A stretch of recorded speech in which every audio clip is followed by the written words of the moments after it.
इस वीडियो को बनाने का मेरा एक ही उद्देश्य है कि आप इस एक वीडियो के माध्यम से ही क्लास 6 के राजस्थान जीके का पूर्ण रिवीजन कर सके।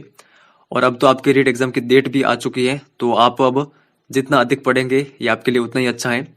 इसके अलावा जो भी रीट के स्टूडेंट पटवारी का एग्जाम देंगे उनके लिए भी ये वीडियो काफ़ी अधिक बेनिफिशियल है।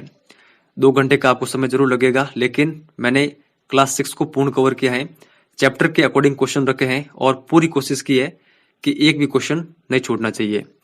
तो ईमानदारी के साथ इस वीडियो को आपको देखना है। और जो हम आपके लिए निःशुल्क काम कर रहे हैं, हम आपसे और कुछ नहीं चाहते हैं।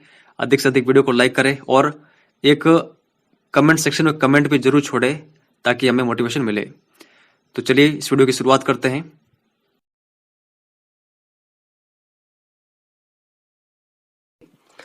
राजस्थान की अक्षांशीय स्थिति है। तो अगर आपको इस क्वेश्चन का आंसर आता हो तो आप इस वीडियो के कमेंट सेक्शन में बता सकते हैं। देखिए, इसका करेक्ट आंसर होगा राजस्थान की अक्षांशीय स्थिति है 23 डिग्री 30 मिनट उत्तर से 30 डिग्री 12 मिनट उत्तरी अक्षांश। यहाँ पर ऑप्शन नंबर 3 इसका करेक्ट आंसर होगा। तो ये आप कंटेस्टली ध्यान रखिएगा। नेक्स्ट आगे देखते हैं। राजस्थान की देशांतरीय स्थिति है। तो राजस्थान की देशांतरीय स्थिति क्या है? अगर आपको इसका आंसर आता हो तो आप कमेंट सेक्शन में बता सकते हैं। देखिए, यहाँ पर करेक्ट आंसर होगा राजस्थान की देशांतरीय स्थिति है 69 डिग्री 30 मिनट पूर्व से 78 डिग्री 17 मिनट पूर्वी देशांतर। तो यहाँ पर ऑप्शन नंबर 1 इसका करेक्ट आंसर होगा। तो ये आपको ध्यान में रखना है। नेक्स्ट आगे देखते हैं। राजस्थान का क्षेत्रफल कितना है? 3,28,724 वर्ग किलोमीटर, 3,48,726 वर्ग किलोमीटर, 3,42,239 वर्ग किलोमीटर या फिर 3,26,523 वर्ग किलोमीटर।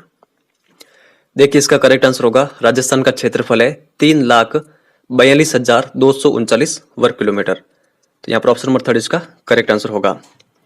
नेक्स्ट देखते हैं। राजस्थान की पूर्व से पश्चिम तक की लंबाई कितनी है? 826 किलोमीटर, 869 किलोमीटर, 3,214 किलोमीटर या फिर 2,933 किलोमीटर। देखिए, करेक्ट आंसर होगा राजस्थान की पूर्व से पश्चिम तक की लंबाई है 869 किलोमीटर। तो ऑप्शन नंबर 2 इसका करेक्ट आंसर होगा। राजस्थान की अंतर्राष्ट्रीय सीमा किस देश से लगती है? नेपाल, भूटान, पाकिस्तान या फिर अफगानिस्तान। तो इसका करेक्ट आंसर होगा ऑप्शन नंबर 3 पाकिस्तान से। राजस्थान का सबसे पूर्वी जिला कौन सा है? जैसलमेर, श्रीगंगानगर, बांसवाड़ा या फिर धौलपुर। तो इसका करेक्ट आंसर होगा राजस्थान का सबसे पूर्वी जिला है धौलपुर। सबसे पश्चिमी जिला कौन सा है? तो सबसे पश्चिमी जिला है जैसलमेर, सबसे उत्तरी जिला है श्रीगंगानगर और सबसे दक्षिणी जिला है बांसवाड़ा। तो ये भी फैक्ट आप ध्यान रखिएगा।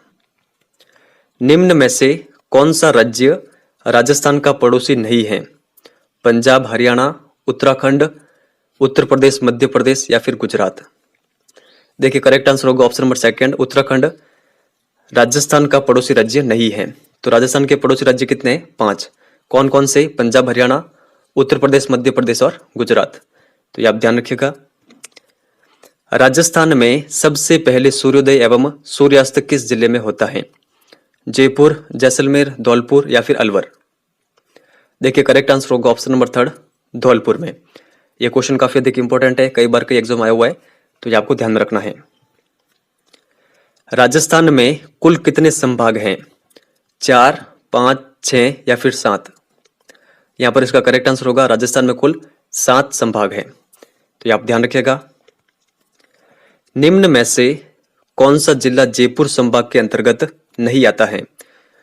जयपुर दौसा, सीकर अलवर, नागौर चूरू या फिर झुंझुनू। तो यहाँ पर इसका करेक्ट आंसर होगा जयपुर संभाग के अंतर्गत जो जिले नहीं आते हैं वो है नागौर और चूरू।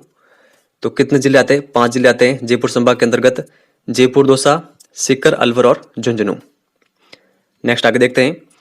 निम्न में से कौन सा जिला जोधपुर संभाग के अंतर्गत नहीं आता? जोधपुर पाली, बीकानेर चूरू, जालोर सिरोही, बाड़मेर जैसलमेर। तो यहाँ पर इसका करेक्ट आंसर होगा ऑप्शन नंबर 2 बीकानेर और चूरू ये जिले नहीं आते हैं जोधपुर संभाग के अंतर्गत। तो जोधपुर संभाग के अंतर्गत टोटल 6 जिले आते हैं, जोधपुर पाली, जालोर सिरोही और बाड़मेर और जैसलमेर। तो इनके बारे में आपको ध्यान में रखना है। निम्न में से कौन सा जिला अजमेर संभाग के अंतर्गत नहीं आता है? अजमेर, भीलवाड़ा, राजसमंद, टोंक, नागौर। देखिए करेक्ट आंसर होगा ऑप्शन नंबर थर्ड, जो राजसमंद जिला है ये अजमेर संभाग के अंतर्गत नहीं आता है। तो अजमेर संभाग के अंतर्गत कौन कौन से जिले आते हैं? अजमेर, भीलवाड़ा, टोंक और नागौर। तो ये आपको ध्यान में रखना है। आगे चलते हैं। बीकानेर संभाग के अंतर्गत शामिल जिला है चूरू, गंगानगर, हनुमानगढ़ या फिर सभी। तो देखिए तीनों जिले शामिल है बीकानेर संभाग के अंतर्गत, तो सभी इसका करेक्ट आंसर होगा। टोटल 4 जिले हैं जो बीकानेर संभाग के अंतर्गत आते हैं। एक है बीकानेर, एक चूरू, श्रीगंगानगर और हनुमानगढ़। तो ये आपको ध्यान में रखना है। कोटा संभाग के अंतर्गत कितने जिले शामिल हैं? 2, 4, 3 या फिर 6। तो इसका करेक्ट आंसर होगा ऑप्शन नंबर सेकंड। टोटल 4 जिले शामिल हैं कोटा संभाग के अंतर्गत। कौन कौन से? जो हड़ौती वाले जिले हैं कोटा, बूंदी, बारा, झालावाड़। निम्न में से कौन सा जिला उदयपुर संभाग के अंतर्गत नहीं आता है? उदयपुर, चित्तौड़गढ़, बांसवाड़ा, डूंगरपुर, प्रतापगढ़, राजसमंद या फिर भरतपुर, धौलपुर। देखिए उदयपुर संभाग के अंतर्गत नहीं आते हैं भरतपुर और धौलपुर। तो जो ऊपर के 6 जिले दे रखे हैं ये आते हैं उदयपुर संभाग के अंतर्गत। तो ये आपको ध्यान में रखना है। भरतपुर संभाग के अंतर्गत कितने जिले शामिल हैं? 2, 3, 4 या फिर 5। तो यहाँ पर इसका करेक्ट आंसर होगा ऑप्शन नंबर थर्ड। कुल 4 जिले शामिल है भरतपुर संभाग के अंतर्गत। कौन कौन से? एक है भरतपुर, एक है धौलपुर, एक है करौली और एक है सवाई माधोपुर। तो ये आपको ध्यान में रखना है। राजस्थान की कुल स्थलीय सीमा कितनी है? 1024 किलोमीटर, 5920 किलोमीटर, 4850 किलोमीटर, 1090 किलोमीटर। देखिए राजस्थान की कुल स्थलीय सीमा है 5920 किलोमीटर। तो यहाँ पर ऑप्शन नंबर सेकंड इसका करेक्ट आंसर होगा। राजस्थान के साथ सबसे लंबी सीमा बनाने वाला राज्य कौन सा है? उत्तर प्रदेश, गुजरात, मध्य प्रदेश या फिर हरियाणा। तो देखिए करेक्ट आंसर होगा option number third, Madhya Pradesh. देखिए राजस्थान के कुल 10 जिलों की सीमा लगती है मध्य प्रदेश के साथ, ये भी आपको ध्यान में रखना है। आगे चलते हैं। राजस्थान की सबसे छोटी सीमा किस राज्य के साथ लगती है? उत्तर प्रदेश, पंजाब, हरियाणा या फिर गुजरात। तो यहाँ पर इसका करेक्ट आंसर होगा सबसे छोटी सीमा लगती है पंजाब के साथ। तो और कितने जिलों की सीमा लगती है राजस्थान के? राजस्थान के 2 जिलों की सीमा लगती है पंजाब के साथ। कौन कौन से जिले हैं? श्रीगंगानगर और हनुमानगढ़। राजस्थान की कुल अंतरराष्ट्रीय सीमा की लंबाई कितनी है? 1024 किलोमीटर, 5920 किलोमीटर, 4850 किलोमीटर या फिर 1070 किलोमीटर। देखिए इसका करेक्ट आंसर होगा option number fourth, 1070 kilometre. Rajasthan वर्तमान स्वरूप में कब सामने आया? 2015 में, 1948, 1956, 1991। तो इसका करेक्ट आंसर होगा ऑप्शन नंबर थर्ड, 1956 में। राजस्थान का क्षेत्रफल की दृष्टि से सबसे बड़ा जिला कौन सा है? जैसलमेर, बाड़मेर, बीकानेर या फिर जोधपुर। देखिए इसका करेक्ट आंसर होगा ऑप्शन नंबर फर्स्ट, जैसलमेर क्षेत्रफल की दृष्टि से सबसे बड़ा जिला है राजस्थान का। सेकंड नंबर पर कौन सा है? सेकंड नंबर पर है बाड़मेर, थर्ड नंबर पर है बीकानेर और फोर्थ नंबर पर है जोधपुर। राजस्थान का क्षेत्रफल की दृष्टि से सबसे छोटा जिला कौन सा है? दौसा, डूंगरपुर, प्रतापगढ़ या फिर धौलपुर। देखिए करेक्ट आंसर होगा ऑप्शन नंबर फोर्थ, धौलपुर क्षेत्रफल की दृष्टि से सबसे छोटा जिला है। तो सेकंड नंबर पर कौन सा है? सेकंड नंबर पर है दौसा, थर्ड नंबर पर है डूंगरपुर और फोर्थ नंबर पर है प्रतापगढ़। तो इनके बारे में भी आपको ध्यान में रखना है। राजस्थान की उत्तर से दक्षिण तक लंबाई कितनी है? 826 किलोमीटर, 869 किलोमीटर, 3214 किलोमीटर या फिर 2933 किलोमीटर। देखिए करेक्ट आंसर होगा राजस्थान की उत्तर से दक्षिण तक की लंबाई है 826 किलोमीटर। विश्व का सबसे बड़ा महाद्वीप कौन सा है? एशिया, ऑस्ट्रेलिया, यूरोप या फिर उत्तरी अमेरिका। तो इसका करेक्ट आंसर होगा option number first, Asia. Bharat के वर्तमान में कितने राज्य हैं? 26, 27, 28 या फिर 29। देखिए करेक्ट आंसर होगा ऑप्शन नंबर थर्ड, भारत के वर्तमान में कुल 28 राज्य हैं। ये आपको ध्यान में रखना है। भारत में वर्तमान में कितने केंद्र शासित प्रदेश हैं? 6, 7, 8 या फिर 9? तो इसका करेक्ट आंसर होगा भारत में वर्तमान में कुल 8 केंद्र शासित प्रदेश हैं। भारत का क्षेत्रफल की दृष्टि से सबसे बड़ा राज्य कौन सा है? उत्तर प्रदेश, महाराष्ट्र, मध्य प्रदेश या फिर राजस्थान? तो इसका करेक्ट आंसर होगा ऑप्शन नंबर 4 राजस्थान। राजस्थान भारत के कुल क्षेत्रफल का कितने प्रतिशत है? 5.67%, 10.41%, 4.1% या फिर कोई नहीं? देखिए यहाँ पर करेक्ट आंसर होगा राजस्थान भारत के कुल क्षेत्रफल का 10.41% भाग पर फैला हुआ है। ये आपको ध्यान में रखना है। नेक्स्ट देखते हैं, भारत और पाकिस्तान के मध्य रेड क्लिफ रेखा का निर्धारण कब किया गया? 1946, 1947, 1948 या फिर 1949 में? देखिए करेक्ट आंसर होगा ऑप्शन नंबर 2 1900। निम्न में से किस क्षेत्र का उल्लेख ऋग्वेद, रामायण, चरक संहिता, महाभारत बृहद संहिता में मिलता है? जांगल प्रदेश, मत्स्य, मरु प्रदेश या फिर सुरसेन? देखिए इसका करेक्ट आंसर होगा जो मरु प्रदेश है इसका उल्लेख ऋग्वेद, रामायण, चरक संहिता, महाभारत और बृहद संहिता में मिलता है। तो यहाँ पर ऑप्शन नंबर 3 इसका करेक्ट आंसर होगा, तो ये आपको ध्यान में रखना है। नेक्स्ट आगे देखते हैं, प्राचीन मरु प्रदेश का विस्तार वर्तमान किस जिले में नहीं है? बीकानेर, बाड़मेर, जैसलमेर, गंगानगर, चूरू, नागौर, पाली, सिरोही? देखिए इसका करेक्ट आंसर होगा जो प्राचीन मरु प्रदेश था उसका वर्तमान में जो विस्तार वाले जिले नहीं है वो है पाली और सिरोही। तो मरु प्रदेश का विस्तार इन सभी जिलों तक था, तो ये आपको ध्यान में रखना है। आगे चलते हैं, जांगल प्रदेश की राजधानी क्या थी? विराटनगर, अछत्रपुर, मथुरा या फिर नगरी? तो देखिए इसका करेक्ट आंसर होगा ऑप्शन नंबर 2 अछत्रपुर। निम्न में से कौन सा जिला जांगल प्रदेश में नहीं आता है? बाड़मेर, बीकानेर, नागौर या फिर जोधपुर?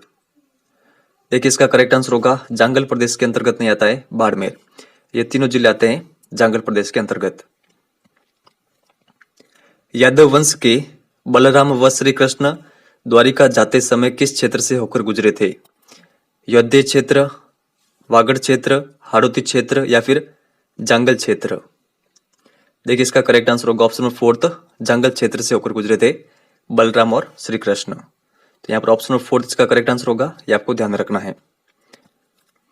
मत्स्य जनपद के संबंध में असत्य कथन है, इसका उल्लेख सामवेद में मिलता है।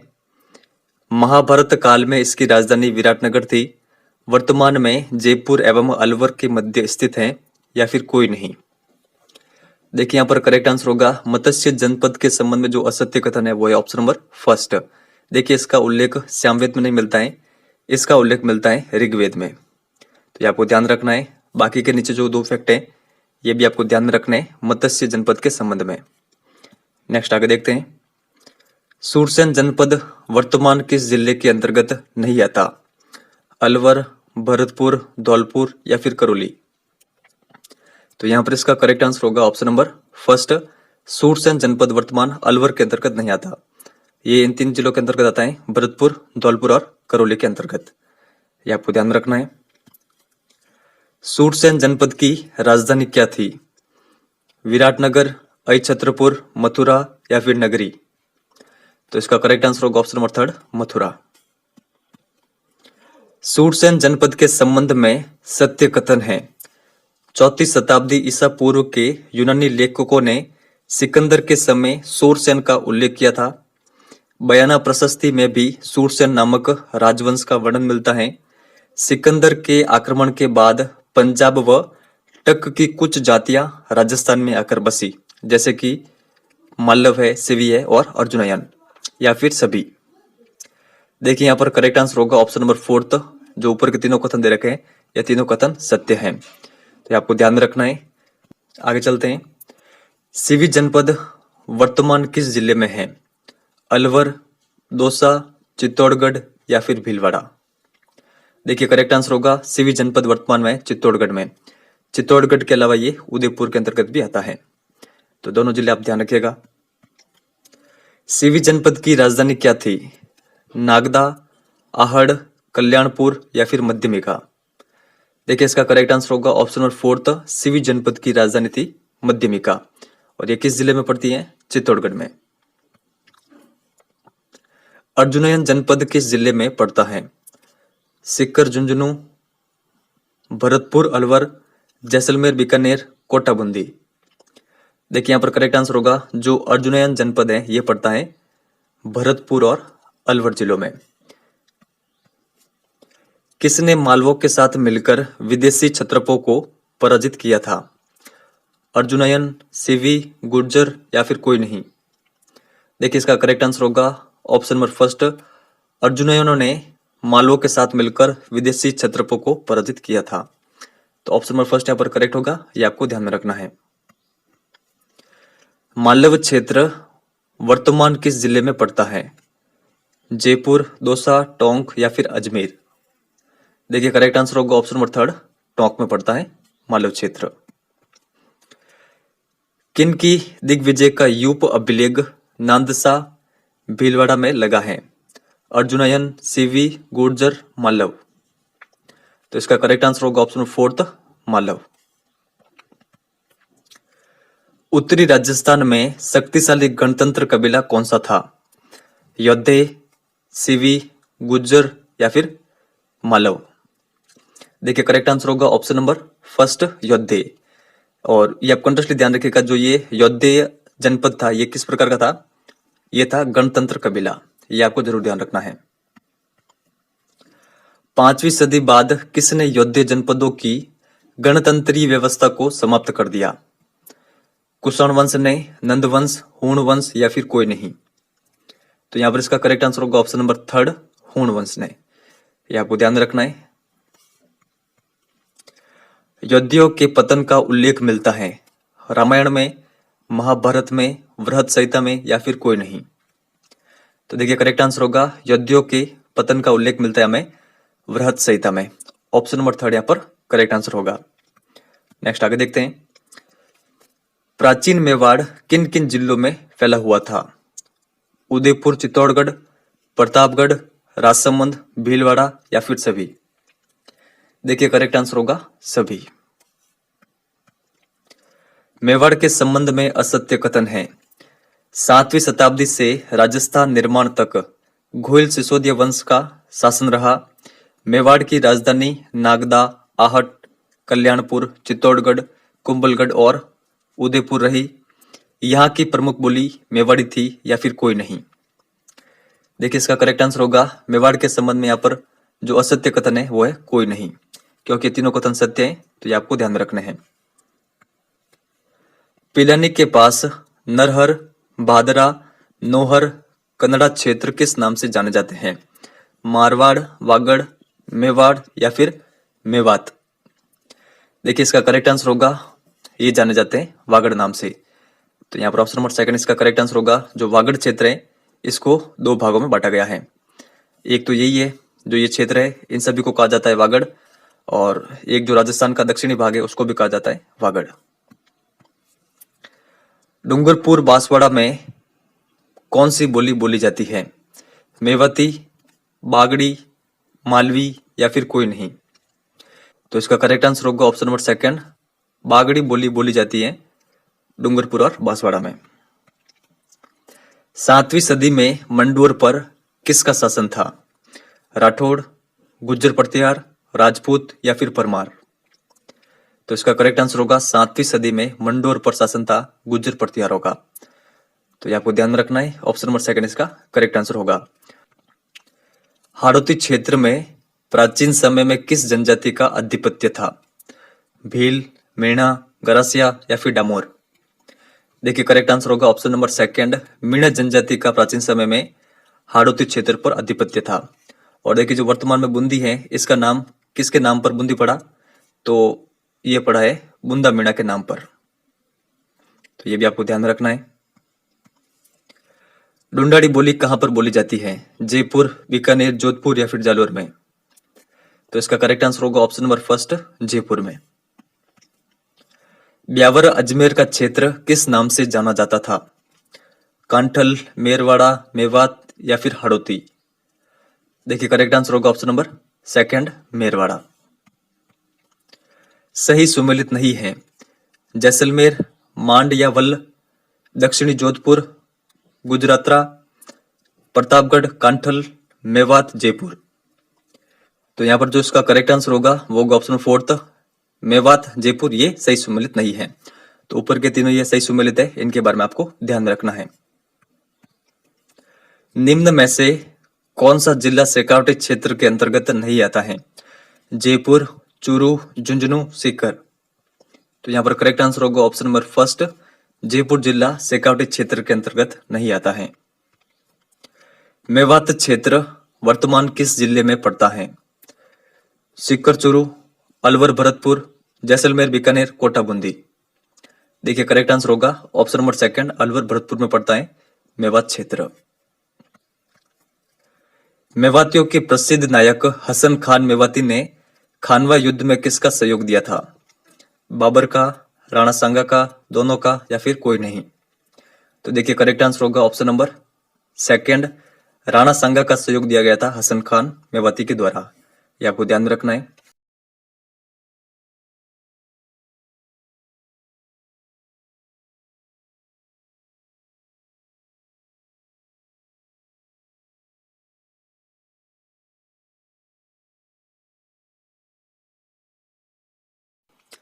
नगरी अभिलेख जिसकी लिपि ब्राह्मी और भाषा संस्कृत है किस जिले में है? जयपुर, भीलवाड़ा, राजसमंद या फिर चित्तौड़गढ़। देखिए यहाँ पर करेक्ट आंसर होगा ऑप्शन नंबर फोर्थ, नगरी अभिलेख है चित्तौड़गढ़ में। ये आपको ध्यान में रखना है। इसकी जो लिपि है वो है ब्राह्मी और इसकी भाषा है संस्कृत। ये भी आपको ध्यान में रखना है। गटियाला अभिलेख कहाँ पर लगा हुआ है? जयपुर, जोधपुर, बीकानेर या फिर उदयपुर। करेक्ट आंसर होगा यहाँ पर ऑप्शन नंबर सेकंड, गटियाला अभिलेख जोधपुर में लगा हुआ है। इसमें प्रत्यारोप के इतिहास का उल्लेख है। ये भी आपको साथ में ध्यान में रखना है। मेवाड़ महाराणा समर सिंह के युग की जानकारी कौन सा अभिलेख देता है? नगरी अभिलेख, गटियाला अभिलेख, चिरवा अभिलेख या फिर किराड़ू अभिलेख। देखिए इसका करेक्ट आंसर होगा ऑप्शन नंबर थर्ड, जो चिरवा अभिलेख है वो मेवाड़ महाराणा समर सिंह के युग की जानकारी देता है। चिरवा अभिलेख कहां पर है? यह है उदयपुर में। कणसवा अभिलेख में मौर्य राजा धवल का उल्लेख मिलता है। यह किस जिले में है? चित्तौड़गढ़, भीलवाड़ा, कोटा या फिर बूंदी। देखिए करेक्ट आंसर होगा कणसवा अभिलेख है कोटा में। तो ऑप्शन नंबर थर्ड इसका करेक्ट आंसर होगा। और ये आपको जरूर ध्यान रखना है, इसमें मौर्य राजा धवल का उल्लेख मिलता है। गणेश्वर से ताम्र संस्कृति के अवशेष मिले हैं। यह कहां पर है? नीम का थाना सीकर, मोरिजा बनेल, जयपुर, भीलवाड़ा या फिर कोई नहीं। देखिए करेक्ट आंसर होगा ऑप्शन नंबर फर्स्ट, नीम का थाना सीकर में। आगे देखते हैं, जोधपुरा संस्कृति किस जिले में स्थित है? अलवर, जोधपुर, नागौर या फिर जयपुर। देखिए करेक्ट आंसर होगा जोधपुरा संस्कृति है जयपुर में। यह आपको ध्यान में रखना है। कहां से काले और लाल मृतभांड मिले हैं? जोधपुरा से, नोह से, दोनों या फिर कोई नहीं।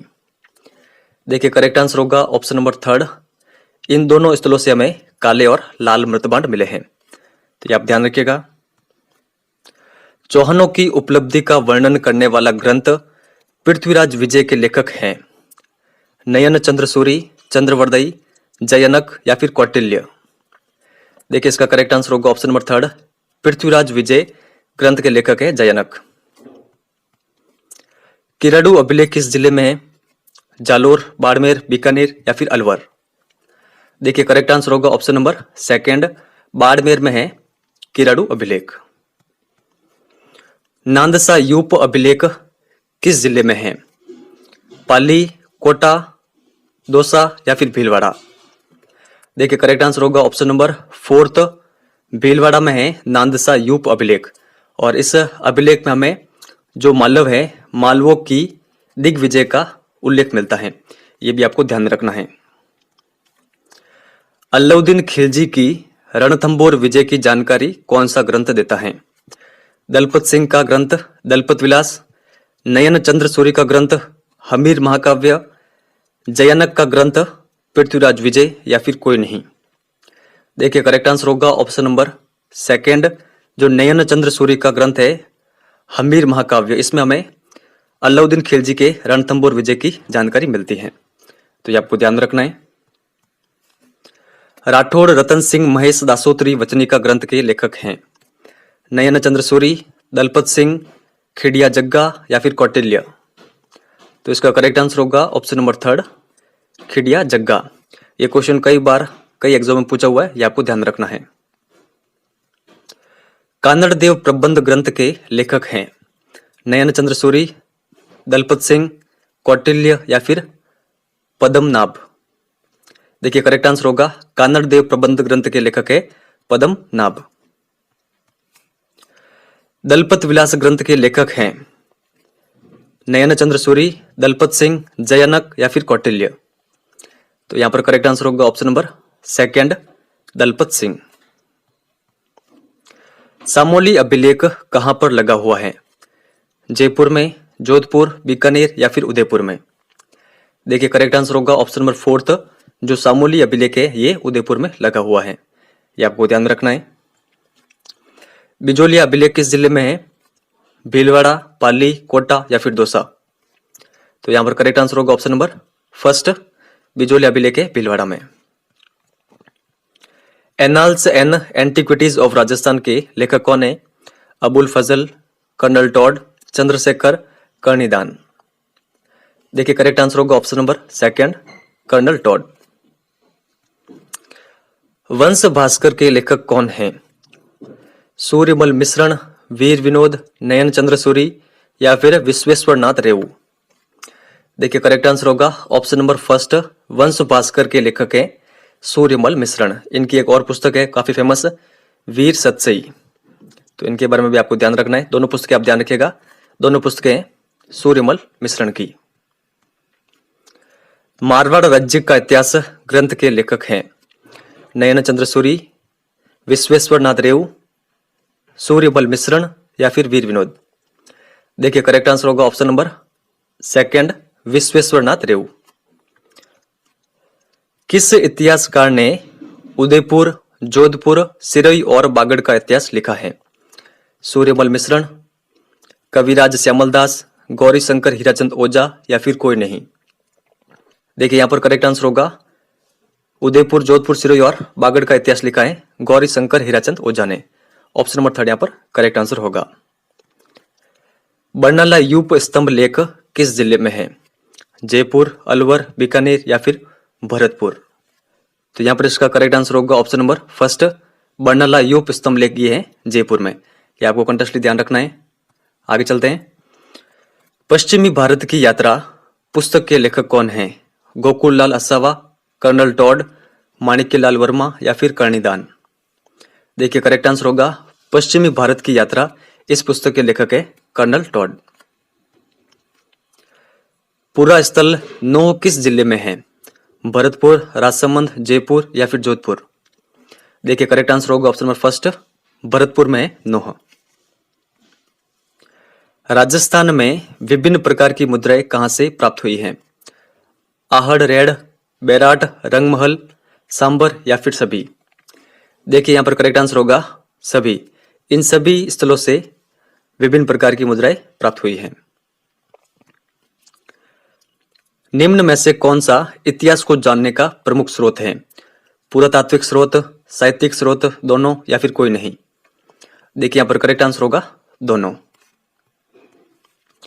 निम्न में से कौन सा इतिहास को जानने का पुरातात्विक स्रोत है? अभिलेख, मुद्रा, स्मारक, कलाकृतियां एवं उत्खनन या फिर सभी। देखिए यहां पर करेक्ट आंसर होगा इतिहास को जानने के जो पुरातात्विक स्रोत होते हैं ये सभी होते हैं, तो सभी इसका करेक्ट आंसर होगा। किसी के प्रशंसा में लिखे गए अभिलेखों को क्या कहते हैं? मर्सिये, प्रशस्ति, शिलालेख या फिर कोई नहीं। देखिए करेक्ट आंसर होगा किसी के प्रशंसा में लिखे गए अभिलेखों को कहा जाता है प्रशस्ति। आगे देखते हैं। प्राचीन गिलुंड सभ्यता किस जिले में है?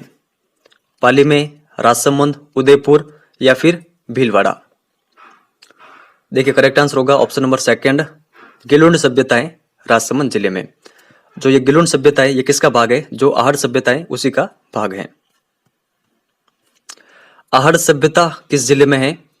दौसा, टोंक, उदयपुर या फिर भीलवाड़ा? देखिए करेक्ट आंसर होगा ऑप्शन नंबर थर्ड, उदयपुर में है आहड़ सभ्यता। हमीर महाकाव्य में किस वंश का इतिहास है?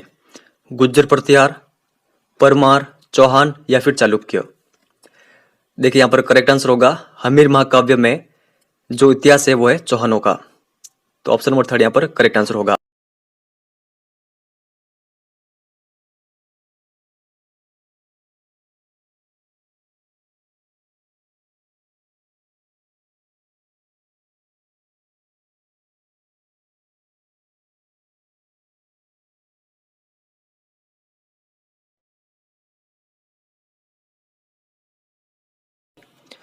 हनुमानगढ़ जिले में गग्गर नदी के किनारे कौन सी सभ्यता के अवशेष मिले हैं? आहड़ सभ्यता, कालीबंगा सभ्यता, गणेश्वर सभ्यता या फिर गिलुंड सभ्यता? देखिए इसका करेक्ट आंसर होगा ऑप्शन नंबर सेकंड, कालीबंगा सभ्यता के अवशेष मिले हमें गग्गर नदी के किनारे हनुमानगढ़ जिले में। ये आप ध्यान रखिएगा। आगे देखते हैं, उदयपुर जिले में बेड़च नदी के किनारे कौन सी सभ्यता के अवशेष मिले हैं? आहड़ सभ्यता, कालीबंगा सभ्यता, बैराट सभ्यता या फिर गिलुंड सभ्यता? तो इसका करेक्ट आंसर होगा बेड़च नदी के किनारे अवशेष मिले आहड़ सभ्यता के उदयपुर जिले में। आगे चलते हैं, अशोक का भाब्रू शिलालेख निम्न में से कहां पर प्राप्त हुआ? बैराट, गणेश्वर, आहड़ या फिर बालाथल? तो यहां पर इसका करेक्ट आंसर होगा ऑप्शन नंबर फर्स्ट, अशोक का भाब्रू जो शिलालेख है वो हमें प्राप्त हुआ है बैराट में। बैराट कहां पर है? जयपुर में। पांडवों ने अपने अज्ञातवास के अंतिम दिन कहां पर व्यतीत किए थे? गणेश्वर, बालाथल, नगर या फिर बैराट? देखिए करेक्ट आंसर होगा ऑप्शन नंबर फोर्थ, बैराट में अज्ञातवास के दिन व्यतीत किए गए थे पांडवों के द्वारा। तो ये आपको ध्यान में रखना है। मकानों में 4 से 6 चूल्हे कहां पर मिले हैं? आहड़ सभ्यता में, कालीबंगा सभ्यता, बैराट सभ्यता या फिर गिलुंड सभ्यता में? देखिए मकानों में 4 से 6 चूल्हे में प्राप्त हुए आहड़ सभ्यता में। और ये किसके संकेत देते हैं? संयुक्त परिवार या फिर सामूहिक भोजन की। तो ये भी फैक्ट आप ध्यान रखिएगा। कालीबंगा की खुदाई किसके निर्देशन में हुई थी? अमलानंद घोष, बीबीलाल, बीके थापर, वीरेंद्रनाथ मिश्र या फिर कोई नहीं? तो देखिए यहाँ पर करेक्ट आंसर होगा ऑप्शन नंबर सेकंड, बीबीलाल और बीके थापर के निर्देशन में खुदाई हुई थी कालीबंगा की 1961 से लगाकर 1969 तक। तो ये आप ध्यान रखिएगा। निम्न में से कौन सा सही सुमेलित नहीं है स्थल और जिले के संबंध में? स्थल भी कह सकते हैं हम या फिर इसको सभ्यता भी कह सकते हैं। तो देखिए जो ओजियाना स्थल या फिर जो ओजियाना सभ्यता है वो भीलवाड़ा, जोधपुरा सांबर जयपुर, नगरी टोंक, भीनमाल जालोर। तो देखिए यहाँ पर जो सही सुमेलित नहीं है वो है नगरी टोंक। जो नगरी स्थल या फिर नगरी सभ्यता है वो है चित्तौड़गढ़ में। यहाँ पर टोंक लिखा है जो कि गलत है। बाकी के जो यहाँ पर दे रखे हैं जैसे कि ओजियाना भीलवाड़ा है, जोधपुरा और सांबर जयपुर और भीनमाल जालोर, इसके बारे में आप ध्यान रखिएगा। निम्न में से कौन सा स्थल हनुमानगढ़ जिले में नहीं है? रंगमहल, दर, बड़ा पोल या फिर पीलीबंगा? देखिए यहाँ पर करेक्ट आंसर होगा ऑप्शन नंबर सेकंड, जो दर है वो हनुमानगढ़ जिले में नहीं है। तो ये कहां पर है? ये है भरतपुर में। तो ये आप ध्यान रखिएगा। बाकी के जो ये तीनों है ये कहां पर है? हनुमानगढ़ जिले में। कालीबंगा के संबंध में असत्य कथन है। यहाँ मकानों में ईंटों का प्रयोग किया गया, मकानों में 4-5 बड़े व कुछ छोटे कमरे थे, लकड़ी व ईंटों की नालियां थी या फिर यहाँ से जो भट्टीनुमा चूल्हा है वो मिला है। तो यहाँ पर असत्य कथन कौन सा है वो आपको बताना है। देखिए करेक्ट आंसर होगा कालीबंगा के संबंध में असत्य कथन है ऑप्शन नंबर फोर्थ, यहाँ से भट्टीनुमा चूल्हा मिला है, ये गलत है। बाकी के जो तीनों कथन है ये सत्य है। तो ये आप ध्यान रखिएगा। निम्न में से कौन सा सही सुमेलित नहीं है? नगर, रेड, टोंक, नोह, भरतपुर, गिलोंड, पचमता, राजसमंद, सोती, जयपुर? देखिए यहाँ पर जो करेक्ट आंसर होगा वो होगा ऑप्शन नंबर फोर्थ, जो सोती सभ्यता है वो बीकानेर में, ना कि जयपुर में। बाकी के जितने भी दे रखे हैं इनके बारे में आपको कंटेस्टली ध्यान रखना है। एग्जाम में अलग अलग प्रश्न बन सकते हैं कि नगर सभ्यता कहां पर है, रेड सभ्यता कहां पर है, नोह, गिलोंड, पचमता, तो इन सभी के बारे में आपको ध्यान रखना है। निम्न में से कौन सा सही सुमेलित नहीं है? सुनारी सभ्यता झुंझुनू, दर सभ्यता चूरू, तिलवाड़ा सभ्यता बाड़मेर, बागोर सभ्यता भीलवाड़ा। तो यहाँ पर इसका करेक्ट आंसर होगा ऑप्शन नंबर सेकंड, दर सभ्यता चूरू। ये सही सम्मिलित नहीं है, बाकी के जो तीनों है ये सही सम्मिलित है, तो इनके बारे में आपको ध्यान रखना है। सुनारी सभ्यता है झुंझुनू में, तिलवाड़ा सभ्यता बाड़मेर में, बागोर सभ्यता है भीलवाड़ा में। कहां से जुती हुई कृषि भूमि के और अग्निकुंड के साक्ष्य मिले हैं? गणेश्वर से, आहड़, कालीबंगा या फिर सुनारी। तो इसका करेक्ट आंसर होगा ऑप्शन नंबर थर्ड, कालीबंगा से। उच्च कोटि के चावल कहां पर उत्पादित करने के साक्ष्य मिले हैं? बेराट, बालातल, आहड़ या फिर तिलवाड़ा। देखिए करेक्ट आंसर होगा ऑप्शन नंबर थर्ड, आहड़ से। तो ये आपको ध्यान में रखना है। कहां से स्वास्तिक त्रिरत्न चक्र के चिन्ह युक्त घड़े, दीपक, नाचता हुआ पक्षी, पत्थर की संदूकें, लोहे की किले और हाथी से बना हुआ वस्त्र प्राप्त हुआ है? आहड़ सभ्यता, कालीबंगा सभ्यता, बेराट सभ्यता या फिर गिलुन सभ्यता। देखिए सारे जितने भी एनसीईआरटी बुक में ये दे रखे साक्ष्य मैंने आपके सामने रखे हैं। जरूरी नहीं है कि आपसे एग्जाम में ये सभी पूछे, आपसे केवल ये पूछ सकते हैं कि नाचते हुए पक्षी का साक्ष्य में कहां से मिला है, और कुछ भी पूछ सकते हैं। तो इन सभी के बारे में आपको ध्यान रखना है। एक क्वेश्चन के माध्यम से मैंने ये सारे साक्ष्य आपके सामने प्रोवाइड करा दिए हैं। तो कौन सा इसका सही आंसर होगा? आहड़ सभ्यता, कालीबंगा सभ्यता, बेराट सभ्यता या फिर गिलुन सभ्यता। देखिए करेक्ट आंसर होगा ऑप्शन नंबर थर्ड, बेराट सभ्यता। ये सभी साक्ष्य में मिले बेराट से। गाय की मुख वाले प्याले, तांबे की बेल, कांस्य के दर्पण, हाथी दांत कंगा, कांच की मणियां, मिट्टी के बर्तन और खिलौने कहां से प्राप्त हुए हैं? गणेश्वर, आहड़, कालीबंगा या फिर सोनारी। देखिए ये सभी साक्ष्य हमें प्राप्त हुए हैं कालीबंगा से। तो इन सभी के बारे में आपको कॉन्टेक्स्टली ध्यान रखना है। आगे देखते हैं। कहां से दोहरी पेचदार सिरा वाली ताम्र पिनों को पश्चिमी तथा मध्य एशिया में निर्यात किया जाता था?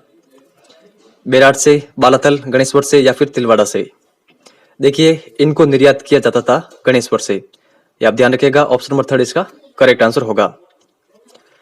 कहां से एक कमरे में 36 चांदी की मुद्राएं मिली, जिसमें 8 पंचमार्क एवं 28 भारतीय यूनानी शासकों की मुद्राएं हैं? गणेश्वर, बेराट, बालातल या फिर नगर। देखिए सारे क्वेश्चन काफी शानदार लेवल के हैं, इनके बारे में आपको पता होना चाहिए। तो देखिए इसका करेक्ट आंसर होगा, ये मुद्राएं हमें प्राप्त हुई है बेराट से। गणेश्वर में मिट्टी के कितने प्रकार के बर्तन मिले हैं? 2, 3, 4 या फिर 5। देखिए यहाँ पर करेक्ट आंसर होगा ऑप्शन नंबर फर्स्ट, गणेश्वर में हमें मिट्टी के 2 प्रकार के बर्तन मिले हैं। कौन कौन से आप ध्यान रखिएगा। फर्स्ट, हड़प्पा पूर्व संस्कृति के हल्के लाल रंग के पतले बर्तन, और दूसरे लाल चिकनी मिट्टी विशिष्ट चित्रकारी वाले मजबूत बर्तन। तो आपको ध्यान रखना है दोनों का कलर किस प्रकार का है। जो ऊपर वाले वो है हल्के लाल रंग के, और जो सेकंड वाले वो है जो लाल चिकनी मिट्टी है उनसे निर्मित। कहां से तांबे के बाण, छेनिया, मछली पकड़ने के कांटे, उस्तरे के फलक, अंगूठिया, मर्तबान कलश प्याले, तल से ढक्कन हांडी प्राप्त हुए हैं? गणेश्वर से, बेराट, बालातल या फिर नगर। देखिए ये सभी हमें प्राप्त हुए गणेश्वर से। ये आप ध्यान रखिएगा, ऑप्शन फर्स्ट इसका करेक्ट आंसर होगा। उदयपुर जिले की वल्लभनगर तहसील में किस सभ्यता के अवशेष मिले हैं? गिलोन सभ्यता, बागोर सभ्यता, बालातल सभ्यता, आहड़ सभ्यता। तो यहां पर इसका करेक्ट आंसर होगा ऑप्शन नंबर थर्ड, बालातल सभ्यता। बिज्जक की पहाड़ी और भीम डोंगरी का संबंध किस सभ्यता से रहा है? बागोर सभ्यता, गिलोन सभ्यता, बेराट सभ्यता या फिर जोधपुरा सभ्यता। देखिए इन दोनों पहाड़ियों का संबंध रहा है बेराट सभ्यता से। तो ऑप्शन नंबर थर्ड इसका करेक्ट आंसर होगा। बागोर सभ्यता कहां पर है? यह भीलवाड़ा में। गिलोन सभ्यता है राजसमंद जिले में, और जोधपुरा ये जयपुर में ही है, और बेराट भी जयपुर में ही है। तो ये आप ध्यान रखिएगा। बालातल के संबंध में सत्य कथन है। यहां से लोहा गलाने की भट्टियां प्राप्त हुई है, यहां से बुने हुए वस्त्र प्राप्त हुए हैं, तांबे के चाकू, कुल्हाड़ी, कर्णफूल, गले के हार की लटकन प्राप्त हुई है, या फिर सभी। देखिए यहाँ पर करेक्ट आंसर होगा बालातल के संबंध में तीनों कथन सत्य है। ये तीनों फैक्ट आप ध्यान रखिएगा। तो यहाँ पर ऑप्शन फोर्थ इसका करेक्ट आंसर होगा। कहां से 11 कमरों का एक बड़ा भवन मिला है? बेराट से, गणेश्वर, बागोर या फिर बालाथल। तो यहाँ पर इसका करेक्ट आंसर होगा ऑप्शन नंबर फोर्थ, बालाथल से। कहां पर मकानों की छत बांस और केलू से बनी होती थी? कालीबंगा, आहड़, गणेश्वर या फिर सरस्वती? तो देखिए इसका करेक्ट आंसर होगा option number first, Ahar. Ahar बस्ती प्राचीन काल में किस नाम से जानी जाती थी? ताम्रवती नगरी, धूलकोट, आगाटपुर या फिर सभी? तो इसका करेक्ट आंसर होगा सभी। मनुष्य ने सर्वप्रथम किस धातु का प्रयोग किया था? सीसा, जस्ता, तांबा या फिर लोहा? तो यहां पर इसका करेक्ट आंसर होगा ऑप्शन नंबर थर्ड, तांबा। कहां से तस्तरिया, दीपक, धूपदानियां, 26 किस्म के मणिये, 6 तांबे की मुद्राएं, 3 मोहरे, कटोरिया, मटके मिले हैं? कालीबंगा सभ्यता से, आहड़ सभ्यता से, बेराट सभ्यता या फिर गिलुन सभ्यता? तो ये सभी साक्ष्य कहां से मिले हैं? देखिए ये सभी साक्ष्य मिले हैं आहड़ सभ्यता से। तो यहाँ पर ऑप्शन नंबर सेकंड इसका करेक्ट आंसर होगा। देखिए आहड़ सभ्यता का जो स्थानीय नाम है वो क्या है? इसका स्थानीय नाम है धूलकोट सभ्यता, और धूलकोट की खुदाई की गई थी 1951-52 में। तो जब 51-52 में खुदाई की गई तो फिर वहां से ये सभी साक्ष्य मिले थे। तो इन सभी साक्ष्यों के बारे में आपको ध्यान में रखना है। सीकर जिले में नीमका थाना तहसील में किस विशिष्ट संस्कृति के अवशेष प्राप्त हुए हैं? आहड़ सभ्यता, कालीबंगा सभ्यता, गणेश्वर सभ्यता या फिर गिलुंड सभ्यता? देखिए अगर एग्जाम में इस तरह के क्वेश्चन बने तो आपको आंसर छांटना है कि जो आहड़ सभ्यता है ये तो उदयपुर में, कालीबंगा सभ्यता है हनुमानगढ़ में, गिलुंड सभ्यता है राजसमंद में। तो लास्ट में जो ऑप्शन बच रहा है वो आपका सही आंसर होगा। तो इसका सही आंसर होगा गणेश्वर सभ्यता। कालीबंगा की खोज किसने की थी? अमलानंद घोष, बीबीलाल बीके थापर, वीरेंद्र नाथ मिश्र या फिर कोई नहीं? देखिए यहाँ पर करेक्ट आंसर होगा ऑप्शन फर्स्ट, अमलानंद घोष के द्वारा खोज की गई थी कालीबंगा की। और कालीबंगा का उत्खनन किसके द्वारा किया गया था? बीबीलाल और बीके थापर के द्वारा।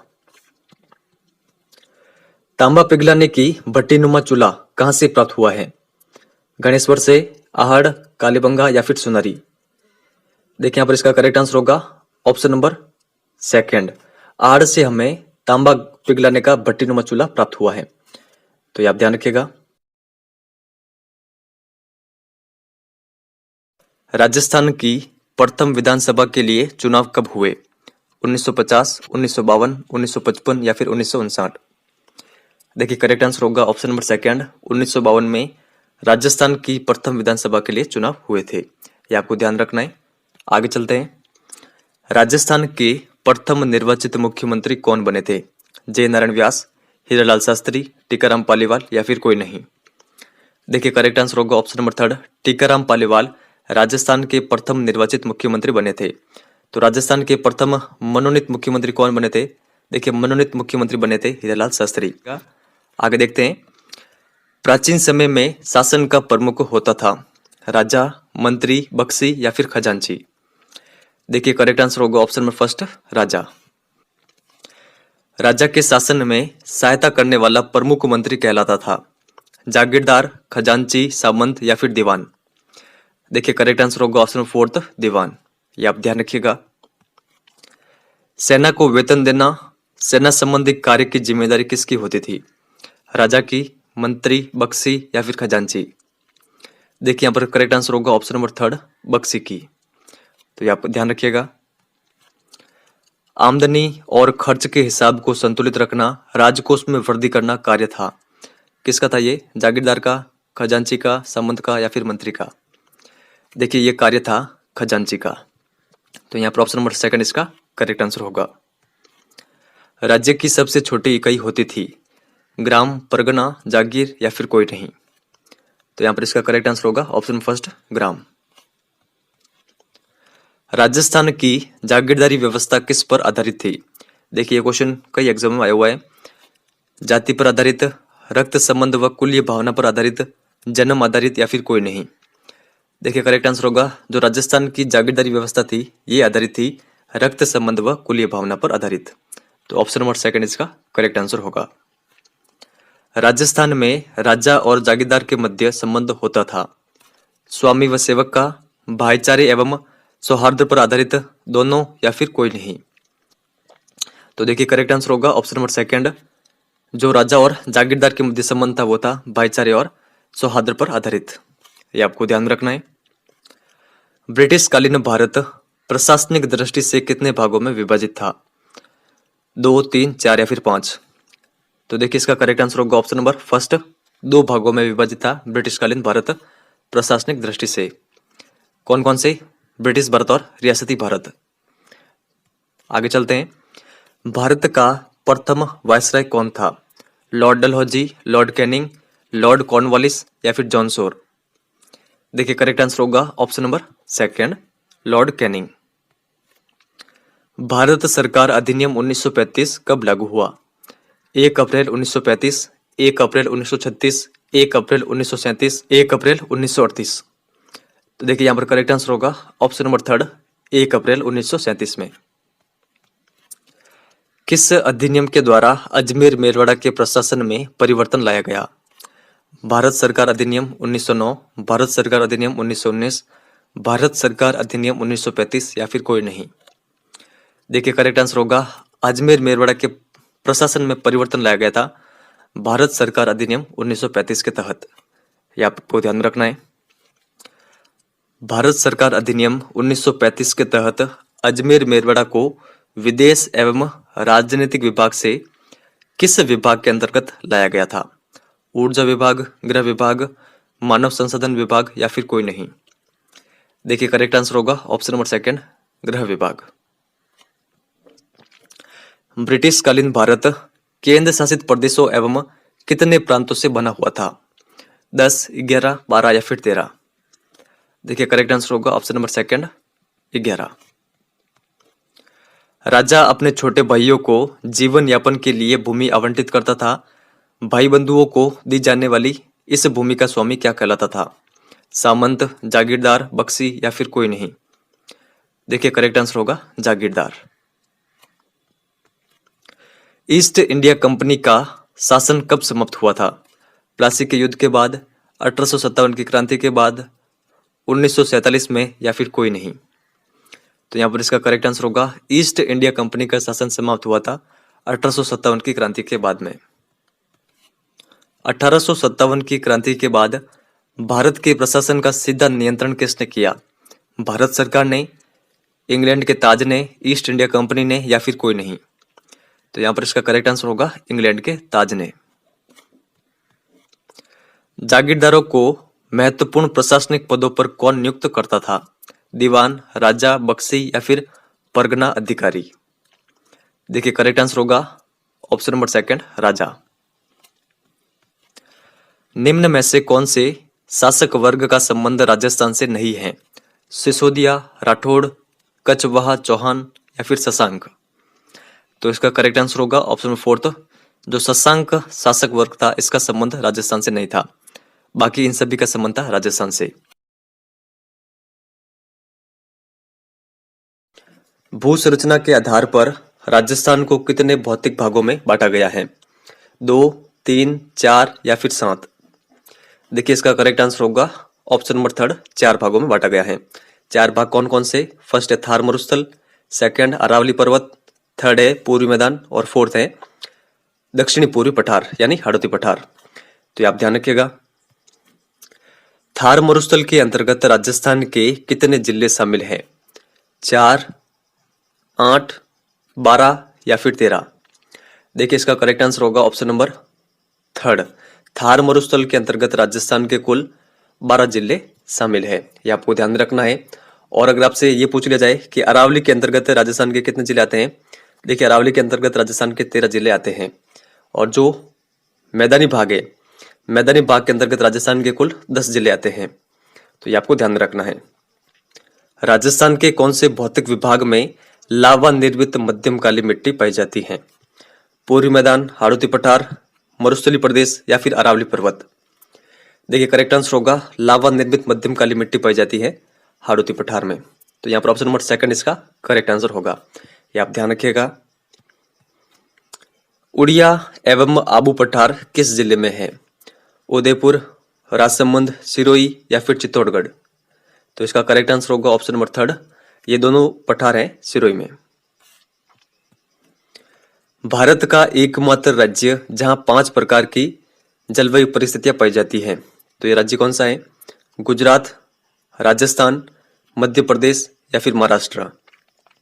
देखिए ये राज्य है राजस्थान। और ये 5 प्रकार की जलवायु कौन कौन सी है? एक है शुष्क जलवायु, सेकंड है अर्ध शुष्क जलवायु, थर्ड है उप आर्द्र जलवायु, फोर्थ है आर्द्र जलवायु, फिफ्थ है अति आर्द्र जलवायु। तो ये आप ध्यान रखिएगा सारे। राजस्थान के कुल क्षेत्रफल का थार का मरुस्थल कितने प्रतिशत है? 9%, 61%, 23% या फिर 7%? देखिए करेक्ट आंसर होगा ऑप्शन नंबर सेकंड, 61%। तो ये आपको ध्यान रखना है। इसके अलावा ये आप ध्यान रखिएगा कि जो अरावली है, अरावली राजस्थान के 9% भाग पर है। जो राजस्थान का मैदानी भाग है वो है 23% भाग पर, और जो हाड़ौती पठार है वो है राजस्थान के कुल 7% भाग पर। तो ये भी फैक्ट आपको साथ में ध्यान में रखना है। राजस्थान के किस भाग में शुष्क एवं अर्ध शुष्क मरुस्थलीय जलवायु पाई जाती है? पूर्व, पश्चिम, उत्तर, दक्षिण? देखिए इसका करेक्ट आंसर होगा ऑप्शन नंबर सेकंड, पश्चिमी भाग में। भौराट का पठार किन जिलों के अंतर्गत पड़ता है? चित्तौड़गढ़ राजसमंद, उदयपुर राजसमंद, उदयपुर डूंगरपुर या फिर डूंगरपुर बांसवाड़ा? देखिए यहाँ पर करेक्ट आंसर होगा भौराट का पठार ये पड़ता है डूंगरपुर और राजसमंद जिले में। ऑप्शन नंबर सेकंड यहाँ पर करेक्ट होगा। निम्नलिखित में से किस जिले में भारतीय महामरुस्थल का विस्तार नहीं है? जैसलमेर, बाड़मेर, बीकानेर और अजमेर? देखिए करेक्ट आंसर होगा ऑप्शन फोर्थ, भारतीय महामरुस्थल का विस्तार इन 3 जिलों में, ना कि अजमेर में। तो ये आपको ध्यान रखना है। जयपुर और उत्तर पूर्वी जिलों में किस प्रकार की जलवायु पाई जाती है? शुष्क मरुस्थलीय जलवायु, उप आर्द्र जलवायु, आर्द्र जलवायु या फिर अति आर्द्र जलवायु? देखिए करेक्ट आंसर होगा जयपुर और उत्तरी पूर्वी जिलों में जो जलवायु पाई जाती है वो पाई जाती है उप आर्द्र जलवायु। तो ये आप ध्यान रखिएगा। राजस्थान में ग्रीष्म ऋतु में चलने वाली अत्यंत धूल भरी गर्म हवाओं को क्या कहते हैं? बरखान, लू, खमसिन या फिर कोई नहीं? देखिए करेक्ट आंसर होगा ऑप्शन नंबर सेकंड, लू। ये आप ध्यान रखिएगा। राजस्थान में सर्वाधिक वर्षा होती है अरब सागरीय मानसून से, बंगाल की खाड़ी के मानसून से, दोनों से समान होती है या फिर कोई नहीं? देखिए करेक्ट आंसर होगा राजस्थान में सर्वाधिक वर्षा होती है बंगाल की खाड़ी के मानसून से। सवाई माधोपुर से उदयपुर तक किस प्रकार की जलवायु पाई जाती है? शुष्क मरुस्थलीय जलवायु, उप आर्द्र जलवायु, आर्द्र जलवायु या फिर अति आर्द्र जलवायु? देखिए करेक्ट आंसर होगा ऑप्शन नंबर थर्ड, आर्द्र जलवायु। निम्न में से किस मरुस्थल में अन्य की तुलना में अधिक जनघनत्व, पशु घनत्व, वर्षा, खनिज विविधता, वनस्पति, कृषि, सिंचाई के साधन और सर्वाधिक जैव विविधता पाई जाती है? सहारा मरुस्थल, अटाकामा मरुस्थल, थार का मरुस्थल या फिर गोबी मरुस्थल? देखिए करेक्ट आंसर होगा यहाँ पर जितनी भी विशेषताएं दे रखी हैं ये सभी विशेषताएं थार के मरुस्थल की। तो यहाँ पर ऑप्शन नंबर थर्ड इसका करेक्ट आंसर होगा। बांसवाड़ा और दक्षिणी पूर्व के झालावाड़ जिले में किस प्रकार की जलवायु पाई जाती है? शुष्क मरुस्थलीय जलवायु, उप आर्द्र जलवायु, आर्द्र जलवायु या फिर अति आर्द्र जलवायु? तो यहाँ पर इसका करेक्ट आंसर होगा बांसवाड़ा और दक्षिणी पूर्व का जो जिला है झालावाड़, इसमें अति आर्द्र जलवायु पाई जाती है। तो यहाँ पर ऑप्शन नंबर फोर्थ इसका करेक्ट आंसर होगा। राजस्थान में ग्रीष्म ऋतु रहती है जुलाई से सितंबर तक, अक्टूबर से फरवरी तक, फरवरी से मार्च तक या फिर मार्च से जून तक? देखिए करेक्ट आंसर होगा जो ग्रीष्म ऋतु रहती है राजस्थान में वो रहती है मार्च से जून तक। उसके बाद में जुलाई से सितंबर तक रहती है वर्षा ऋतु, और जो शीत ऋतु है वो रहती है अक्टूबर से फरवरी तक। तो ये भी फैक्ट आपको ध्यान रखने हैं। राजस्थान के किस भौतिक भाग का दैनिक एवं वार्षिक तापांतर सर्वाधिक होता है? मरुस्थलीय प्रदेश का, हाड़ौती पठार, अरावली प्रदेश या फिर मैदानी प्रदेश? देखिए ये क्वेश्चन कई बार कई एग्जाम में आया हुआ है। देखिए इसका करेक्ट आंसर होगा ऑप्शन नंबर फर्स्ट, जो मरुस्थलीय प्रदेश है इसका दैनिक और वार्षिक तापांतर सर्वाधिक होता है। ये आपको ध्यान में रखना है। अरावली पर्वत किस दिशा की ओर फैली हुई है? उत्तर पूर्व से दक्षिण पश्चिम, उत्तर पश्चिम से दक्षिण पूर्व, दक्षिण पूर्व से उत्तर पश्चिम या फिर दक्षिण पश्चिम से उत्तर पूर्व। देखिए करेक्ट आंसर होगा जो अरावली है वो फैली हुई है दक्षिण पश्चिम से उत्तर पूर्व की ओर। तो यहाँ पर आप समझिए कि ये राजस्थान का मैप है, तो दक्षिण यहाँ पर ये और पश्चिम की दिशा यहाँ पर, तो यहाँ से फिर अरावली इस तरह आगे फैली हुई है। तो आपको ध्यान में रखना है दक्षिण पश्चिम से उत्तर पूर्व की ओर। राजस्थान का सबसे ठंडा स्थान है फलोदी, पोखरण, पर्वतसर, माउंट आबू। देखिए करेक्ट आंसर होगा ऑप्शन नंबर 4 माउंट आबू। तो ये आपको ध्यान में रखना है। मेसा पठार किस जिले में है? उदयपुर, राजसमंद, सिरोही या फिर चित्तौड़गढ़। तो यहाँ पर इसका करेक्ट आंसर होगा मेसा पठार है, ऑप्शन नंबर 4 चित्तौड़गढ़ में। ये आप ध्यान रखिएगा। चंबल नदी के आसपास कहां से कहां तक का क्षेत्र नाली अपर्दन के कारण उबड़ खाबड़ हो गया है? चित्तौड़गढ़ से कोटा, कोटा से धौलपुर, चित्तौड़गढ़ से धौलपुर या फिर कोई नहीं। देखिए करेक्ट आंसर होगा ऑप्शन नंबर 2 कोटा से धौलपुर। ये आपको ध्यान रखना है। आगे चलते हैं। अरावली पर्वत कहां से कहां तक फैली हुई है? राजस्थान से दिल्ली तक, गुजरात से दिल्ली तक, खेड़ ब्रह्म से रायसीना दिल्ली तक, रायसीना दिल्ली से खेड़ ब्रह्म तक। देखिए करेक्ट आंसर होगा जो अरावली पर्वत है उसका उद्गम होता है खेड़ ब्रह्मा से और उसका समापन होता है रायसीना दिल्ली तक। तो ये आपको ध्यान में रखना है। ऑप्शन नंबर 3 इसका करेक्ट आंसर होगा। राजस्थान के किस जिले में सर्वाधिक वर्षा होती है? सिरोही, कोटा, झालावाड़ या फिर बूंदी। देखिए करेक्ट आंसर होगा ऑप्शन नंबर 3 झालावाड़ में राजस्थान में सर्वाधिक वर्षा होती है। अगर आपसे स्थान पूछ लिया जाए कि किस स्थान पर सर्वाधिक वर्षा होती है तो वो है माउंट आबू। और अगर आपसे एक क्वेश्चन ये पूछ लिया जाए कि राजस्थान का सबसे आर्द्र जिला कौन सा है तो वो है झालावाड़। तो ये भी फैक्ट आपको साथ में ध्यान में रखने हैं। 56 गांव के समूह व 56 नदी नालों से निर्मित मैदान किस जिले में है? जालोर, सिरोही, उदयपुर, राजसमंद, अलवर, भरतपुर या फिर बांसवाड़ा, प्रतापगढ़। देखिए करेक्ट आंसर होगा ऑप्शन नंबर 4 बांसवाड़ा और प्रतापगढ़ में है 56 गांव के समूह और 56 नदी नालों से निर्मित मैदान। इसको कौन सा मैदान कहते हैं? 56 का मैदान या फिर माहे का मैदान। तो ये आप ध्यान रखिएगा। अरावली पर्वत की लंबाई कितनी है? 550 किलोमीटर, 693 किलोमीटर, 692 किलोमीटर या फिर 450 किलोमीटर। देखिए करेक्ट आंसर होगा ऑप्शन नंबर 3 अरावली पर्वत की जो लंबाई है वो है 692 किलोमीटर। तो ये आपको ध्यान में रखनी है। लसाड़िया पठार किस जिले में है? चित्तौड़गढ़, राजसमंद, उदयपुर, राजसमंद, उदयपुर, डूंगरपुर, उदयपुर, प्रतापगढ़। देखिए करेक्ट आंसर होगा लसाड़िया का पठार स्थित है उदयपुर, प्रतापगढ़ में। तो यहाँ पर ऑप्शन 4 इसका करेक्ट आंसर होगा। उपरमाल पठार किस जिले में है? चित्तौड़गढ़, भीलवाड़ा, उदयपुर, भीलवाड़ा, उदयपुर, डूंगरपुर या फिर उदयपुर, सिरोही। देखिए इसका करेक्ट आंसर होगा जो उपरमाल का पठार है वो है चित्तौड़गढ़ और भीलवाड़ा में। कहां से कहां तक फैला हुआ है? तो देखिए भैंसरोडगढ़, चित्तौड़गढ़ से लेकर ये बिजोलिया, भीलवाड़ा तक फैला हुआ है। तो ये आप ध्यान रखिएगा। अरावली पर्वत के संबंध में सत्य कथन है। राजस्थान के कुल क्षेत्रफल के 9% भाग पर फैली हुई है। अरावली को राजस्थान की जीवन रेखा कहा जाता है। अरावली की सर्वोच्च चोटी गुरु शिखर माउंट आबू, सिरोही में है या फिर सभी। देखिए करेक्ट आंसर होगा अरावली के संबंध में तीनों कथन सत्य हैं। तो सभी इसका करेक्ट आंसर होगा। बिहड़ या डांग या उत्खात भूमि के लिए कौन सी नदी प्रसिद्ध है? बनास नदी, लूणी नदी, चंबल नदी या फिर बाणगंगा नदी। देखिए प्रश्न आया था रीट एग्जाम 2018 में। तो अब बताइए इसका सही आंसर क्या होगा? इसका सही आंसर है ऑप्शन नंबर 3 चंबल नदी। राजस्थान में सबसे कम वर्षा होती है?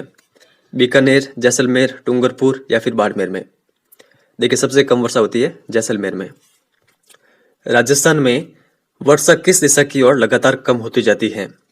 उत्तर पूर्व से दक्षिण पश्चिम, उत्तर पश्चिम से दक्षिण पूर्व, दक्षिण पूर्व से उत्तर पश्चिम या फिर दक्षिण पश्चिम से उत्तर पूर्व। देखिए राजस्थान में वर्षा की लगातार कमी होती जाती है दक्षिण पूर्व से उत्तर पश्चिम की ओर। यहाँ पर आप समझ लीजिए इसको समझिए कि राजस्थान का मैप है, दक्षिण दिशा यहाँ पर और जो पूर्व दिशा है वो है यहाँ पर, उत्तर दिशा यहाँ पर और पश्चिम दिशा यहाँ पर। तो जैसे ही हम यहाँ से यहाँ की ओर जाएंगे तो वर्षा में क्या होगी, कमी होगी। देखिए यहाँ पर जो जिला है वो है राजस्थान का झालावाड़ जिला और यहाँ पर है जैसलमेर। तो सबसे अधिक वर्षा कहाँ पर होती है, झालावाड़ में, सबसे कम होती है जैसलमेर में। तो इस तरह आप इसको ध्यान में रख लीजिएगा। आगे देखते हैं, भारत में किस ऋतु में मावठ की वर्षा होती है? ग्रीष्म ऋतु में, शीत ऋतु में, वर्षा ऋतु में या फिर कोई नहीं? तो यहां पर इसका करेक्ट आंसर होगा ऑप्शन नंबर सेकंड, शीत ऋतु में। मावठ वर्षा किस फसल के लिए सर्वाधिक लाभदायक है? गेहूं, मक्का, बाजरा या फिर तिल? तो देखिए मावठ की वर्षा फायदेमंद है गेहूं की फसल के लिए। पश्चिमी विक्षोभ चक्रवातों का निर्माण कहां से होता है? अरब सागर से, बंगाल की खाड़ी से, भूमध्य सागर से या फिर कोई नहीं? देखिए करेक्ट आंसर होगा ऑप्शन नंबर थर्ड, भूमध्य सागर से। राजस्थान के अर्ध शुष्क मरुस्थल को कितने भागों में बांटा गया है? 2, 3, 4 या फिर 5? देखिए करेक्ट आंसर होगा राजस्थान के अर्ध शुष्क मरुस्थल को कुल 4 भागों में बांटा गया है। 4 भाग कौन कौन से? गगर बेसिन, सेकंड है शेखावटी अंतर्पर्वत क्षेत्र, थर्ड है नागौर बेसिन और फोर्थ है लूनी बेसिन।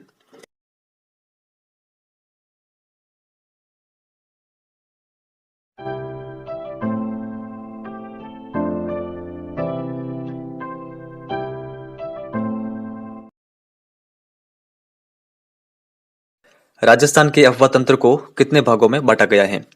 2, 3, 4 या फिर 5? देखिए करेक्ट आंसर होगा ऑप्शन नंबर सेकंड, राजस्थान के अफवाह तंत्र को कुल 3 भागों में बांटा गया है। कौन कौन से?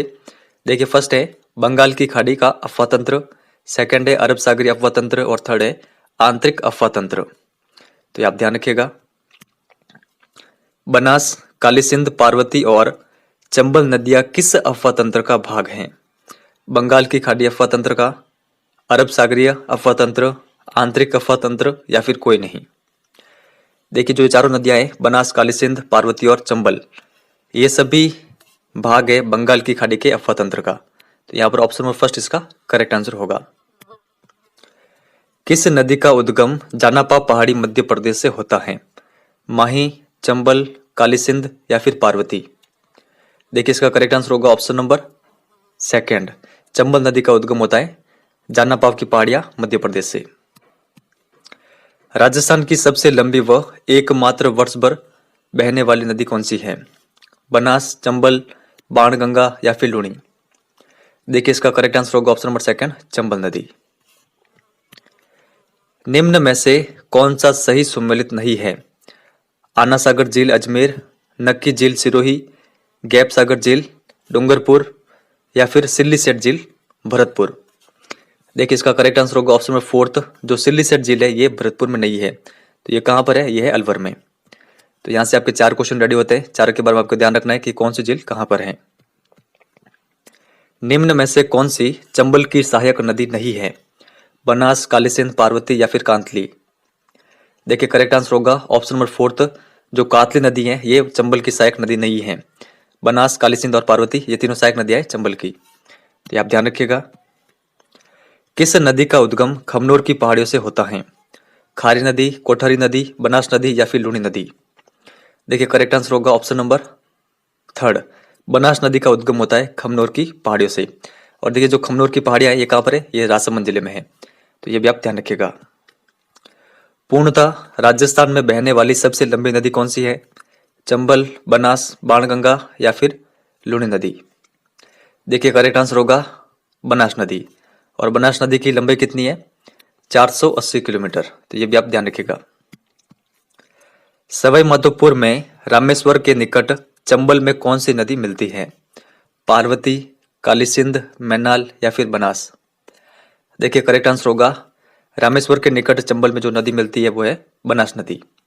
तो यहाँ पर ऑप्शन नंबर फोर्थ इसका करेक्ट आंसर होगा। किस नदी का पानी भरतपुर में गन्ना पक्षी राष्ट्रीय उद्यान में नम भूमि का निर्माण करता है? माही, साबरमती, बाणगंगा या फिर काली सिंध? देखिए करेक्ट आंसर होगा option number third, Banganga. Chambal नदी किस जिले में नहीं बहती है? चित्तौड़गढ़, धौलपुर, कोटा, बूंदी, सवाई माधोपुर, करौली, झालावाड़, बारां। देखिए यहाँ पर आप मैप में देखिए, यहाँ से होती हुई आगे जा रही है चंबल नदी। देखिए जो झालावाड़ है वो है यहाँ पर और बारां है यहाँ पर। तो इन दोनों जिलों से होकर बहती है चंबल।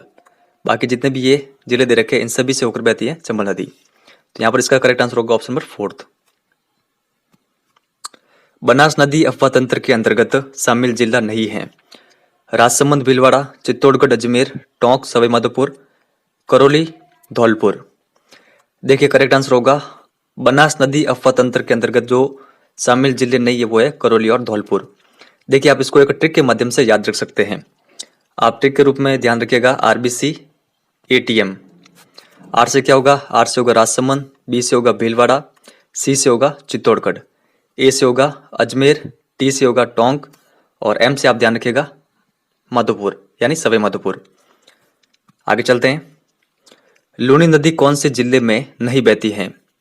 अजमेर, नागौर, पाली, बाड़मेर, जोधपुर, जालोर या फिर सिरोही। तो यहाँ पर आप इस मैप में देखिए यहाँ पर ये अजमेर है, यहाँ से उद्गम हो रहा है लूनी नदी का।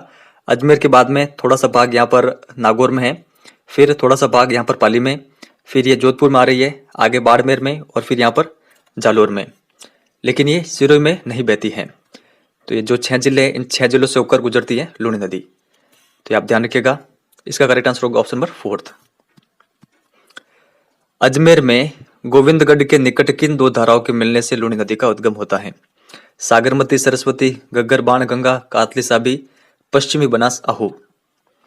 देखिए करेक्ट आंसर होगा ऑप्शन नंबर 1 सागरमती, सरस्वती। घर की छत पर गिरे वर्षा जल को कुएं में एकत्र करना कहलाता है। रूफटॉप, जल संचयन, वाटर हार्वेस्टिंग, दोनों या फिर कोई नहीं। देखिए इसको कहते हैं रूफटॉप जल संचयन। टोंक और सवाई माधोपुर नगर किस नदी के किनारे बसे हुए हैं? चंबल, बनास, लूनी या फिर बाणगंगा। देखिए जो टोंक और सवाई माधोपुर नगर है ये दोनों बसे हुए बनास नदी के किनारे। ये आप ध्यान रखिएगा। निम्न में से कौन सी बनास की सहायक नदी नहीं है?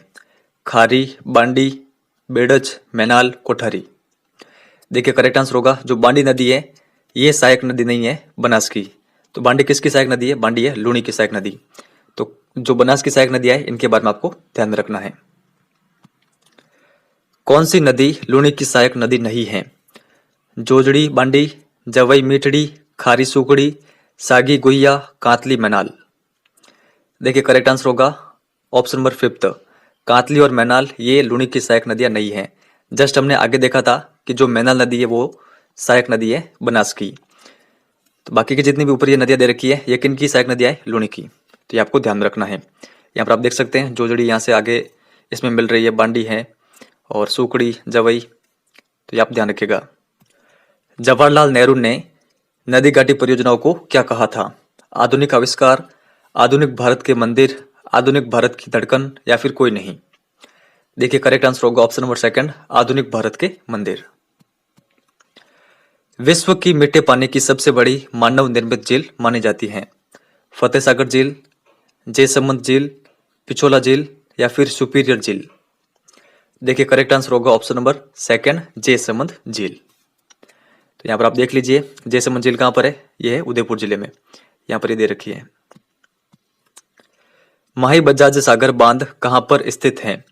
गुजरात में, राजस्थान में, बोरखेड़ा, बांसवाड़ा या फिर चौरासीगढ़, चित्तौड़गढ़ में। देखिए जो माही बजाज सागर बांध है ये स्थित है बोरखेड़ा, बांसवाड़ा में। तो यहाँ पर ऑप्शन नंबर 3 इसका करेक्ट आंसर होगा। गग्गर नदी, बाणगंगा, कातली, साबी, रूपरेल, मेंढा नदी किस अफवाह तंत्र का भाग है? बंगाल की खाड़ी अफवाह तंत्र का, अरब सागर अफवाह तंत्र का, आंतरिक अफवाह तंत्र का या फिर कोई नहीं। देखिए जितनी भी नदियां दे रखी हैं गग्गर, बाणगंगा, कातली, साबी, रूपरेल, मेंढा ये सभी भाग है आंतरिक अफवाह तंत्र का। तो आपको ध्यान में रखना है। यानी ये समुद्र में मिलने से पहले ही विलुप्त हो जाती है। किस नदी का उपनाम अर्जुन की गंगा है? लूनी नदी, बनास, बाणगंगा या फिर गग्गर नदी। देखिए करेक्ट आंसर होगा ऑप्शन नंबर 3 जो बाणगंगा नदी है उसका उपनाम है अर्जुन की गंगा। तो यहाँ पर ये बह रही है बाणगंगा और इसका उद्गम कहाँ से होता है? देखिए बैराट की पहाड़ियों से इसका उद्गम होता है जयपुर में। राजस्थान व मध्य प्रदेश की संयुक्त परियोजना है माही बजाज सागर परियोजना, चंबल परियोजना, बिसलपुर परियोजना, सरदार सरोवर परियोजना। देखिए करेक्ट आंसर होगा राजस्थान और मध्य प्रदेश की संयुक्त परियोजना है चंबल परियोजना, ये आपको ध्यान में रखनी है। राजस्थान व गुजरात की संयुक्त परियोजना है, ऑप्शन वही है आपके सामने।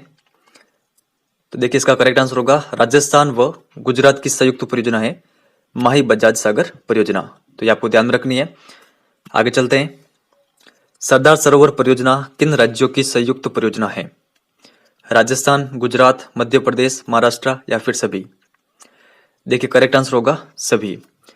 राजस्थान, गुजरात, मध्य प्रदेश और महाराष्ट्र की इन सभी की संयुक्त परियोजना है सरदार सरोवर परियोजना। कौन सा बांध चंबल नदी पर नहीं बना हुआ है?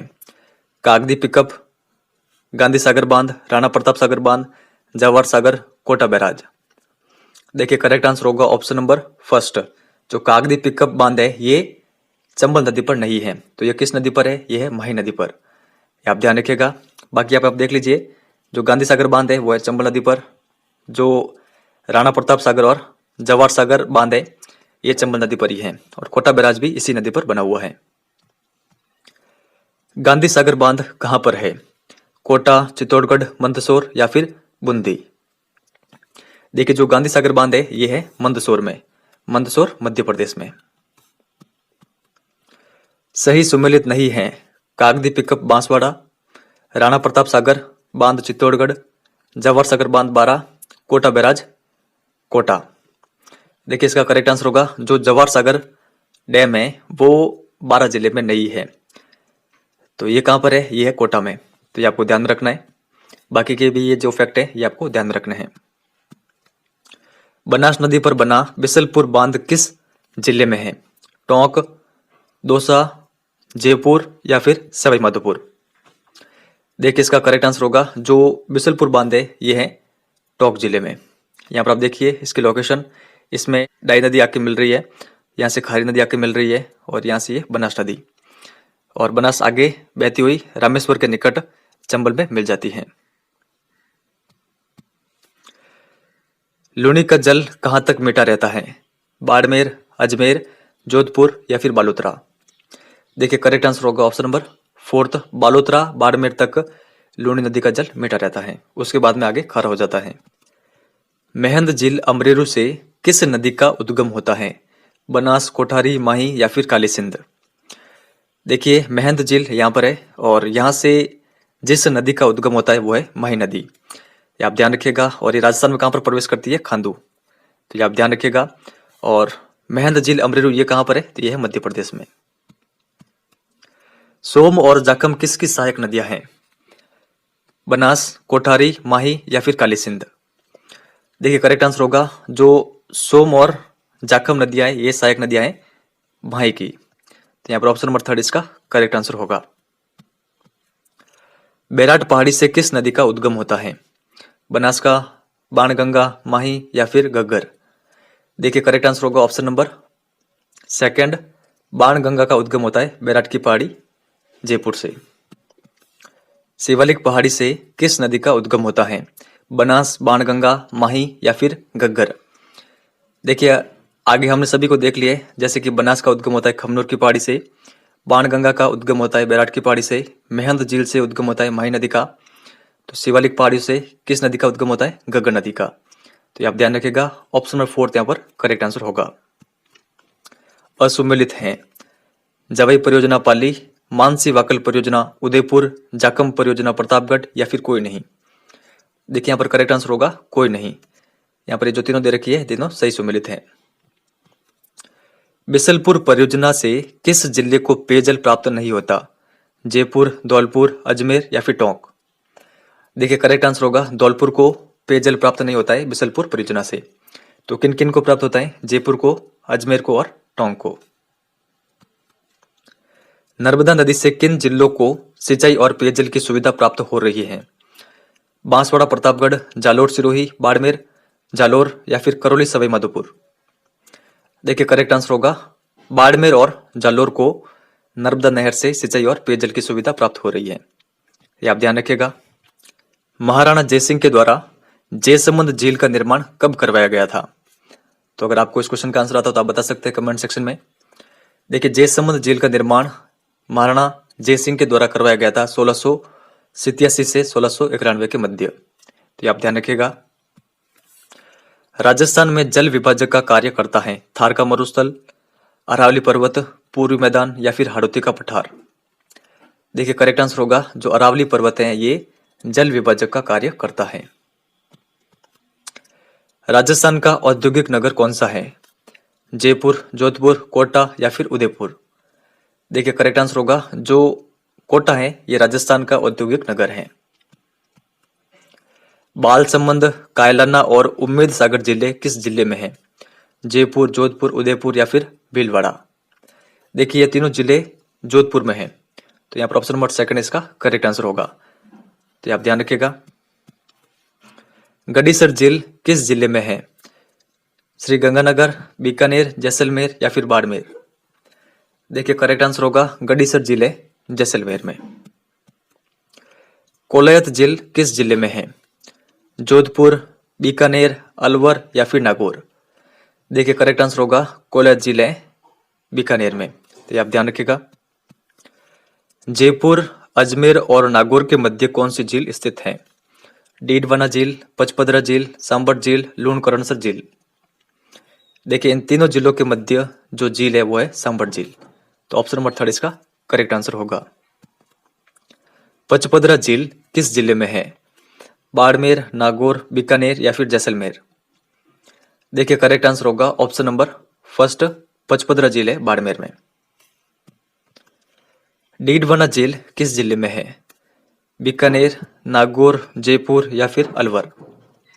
तो यहाँ पर करेक्ट आंसर होगा डीडवाना झील है नागौर में।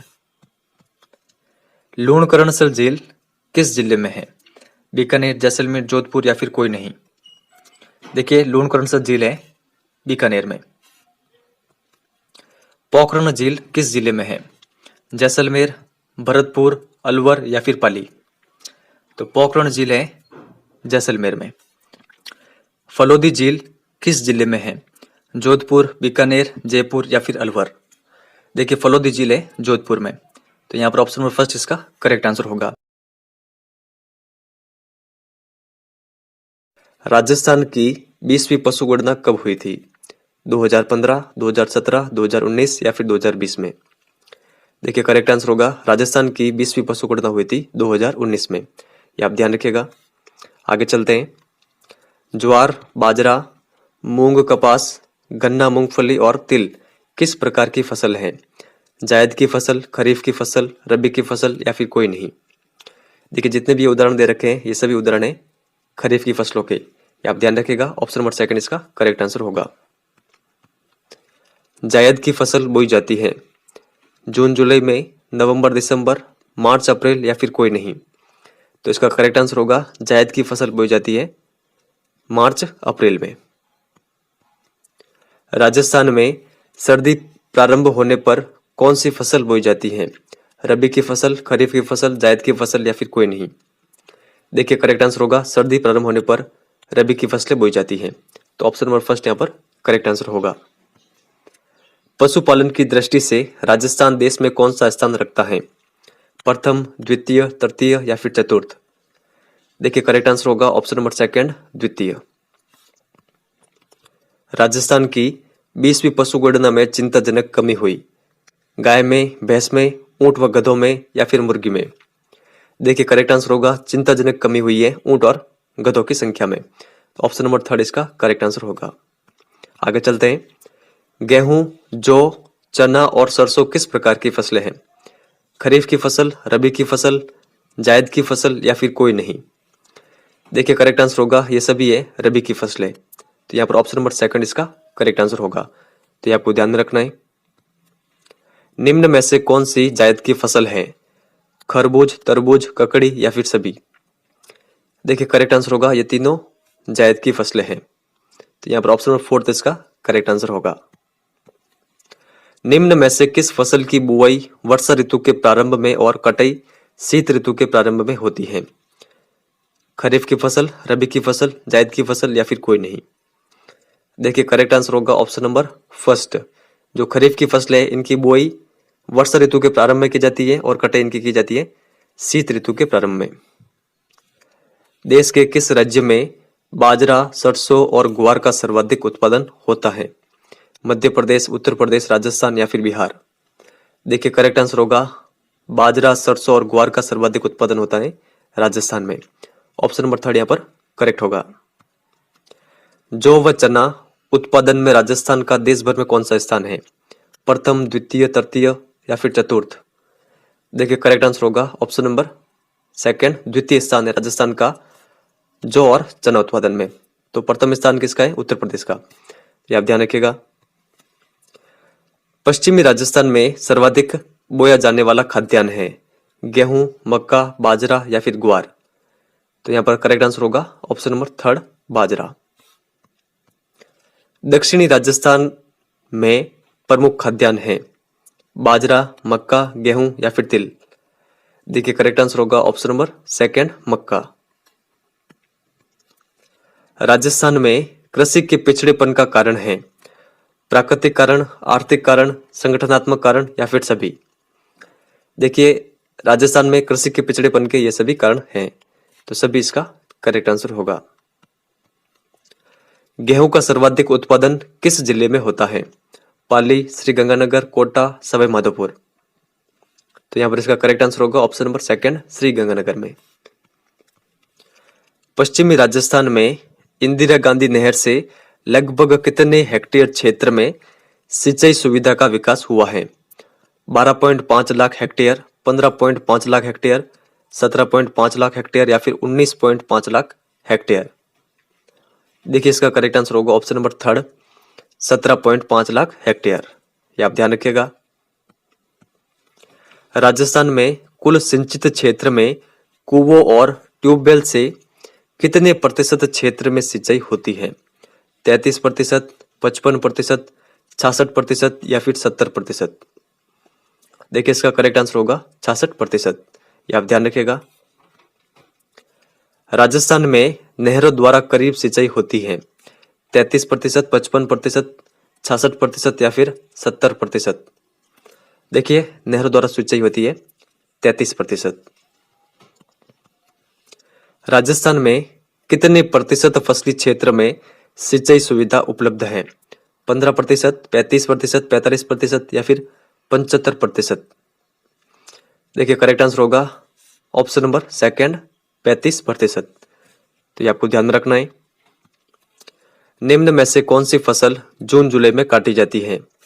रबी की फसल, खरीफ की फसल, जायद की फसल या फिर कोई नहीं? देखिए करेक्ट आंसर होगा जायद की फसल।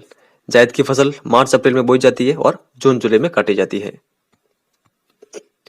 राजस्थान की 20वीं पशुगणना में कमी हुई है गाय में, भैंस में, भेड़ व बकरियों में या फिर मुर्गी में? देखिए करेक्ट आंसर होगा ऑप्शन नंबर थर्ड, भेड़ और बकरियों की संख्या में क्या हुई है? कमी हुई है। ये आपको ध्यान रखना है। और चिंताजनक कमी किसमें हुई है? तो ऊंट और गधों की संख्या में। तो ये आपको ध्यान में रखना है। किस राज्य को खनिजों का अजायब घर कहा जाता है? झारखंड, छत्तीसगढ़, उड़ीसा या फिर राजस्थान? देखिए यहाँ पर करेक्ट आंसर होगा खनिजों का अजायब घर कहा जाता है राजस्थान को। ऑप्शन नंबर फोर्थ यहाँ पर करेक्ट है। राजस्थान में लगभग कितने प्रकार के खनिजों का खनन किया जाता है? 57 प्रकार के खनिजों का, 67 प्रकार, 72 प्रकार या फिर 82 प्रकार? देखिए करेक्ट आंसर होगा 67 प्रकार के खनिजों का खनन राजस्थान में किया जाता है। ये आप ध्यान रखिएगा। राजस्थान में सर्वाधिक उपलब्ध खनिज कौन सा है? चांदी, रॉक फॉस्फेट, तांबा या फिर अभ्रक? तो यहाँ पर इसका करेक्ट आंसर होगा सर्वाधिक उपलब्ध खनिज है रॉक फॉस्फेट। ये आपको ध्यान रखना है। और इसके लिए कौन सा क्षेत्र प्रसिद्ध है? जामर कोटड़ा, उदयपुर। ये आपको ध्यान रखना है। निम्न में से किस खनिज पर राजस्थान का एकाधिकार नहीं है? सीसा जस्ता, जिप्सम, चांदी, संगमरमर, कोयला? देखिए यहाँ पर करेक्ट आंसर होगा कोयले पर राजस्थान का एकाधिकार नहीं है। बाकी जितने भी ऊपर के खनिज दे रखे हैं इन सभी पर राजस्थान का एकाधिकार है। राजस्थान में मानसून का जुआ किसे कहा जाता है? व्यापार को, कृषि को, उद्योगों को या फिर कोई नहीं? देखिए करेक्ट आंसर होगा ऑप्शन नंबर सेकंड, कृषि को। राजस्थान में देश का कितने प्रतिशत पशुधन है? 5.27%, 8.27%, 11.27% या फिर 15.27%। देखिए करेक्ट आंसर होगा ऑप्शन नंबर थर्ड, 11.27%। ये आपको ध्यान रखना है। राजस्थान में कौन सी फार्मिंग तेजी से बढ़ रही है? पोल्ट्री फार्मिंग, सिल्वी फार्मिंग, विट्टी फार्मिंग या फिर कोई नहीं?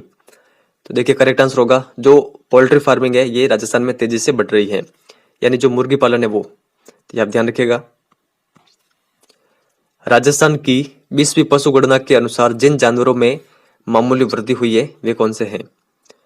गाय व भैंस, बकरी, ऊंट या फिर भेड़? देखिए करेक्ट आंसर होगा गाय और भैंस, इनकी संख्या में मामूली वृद्धि हुई है। तो ये आपको ध्यान में रखना है। राजस्थान का कितने प्रतिशत भूभाग मरुस्थल है? 40%, 60%, 61% या फिर 67%? देखिए इसका करेक्ट आंसर होगा ऑप्शन नंबर थर्ड, 61% जो भूभाग है राजस्थान का वो है मरुस्थल।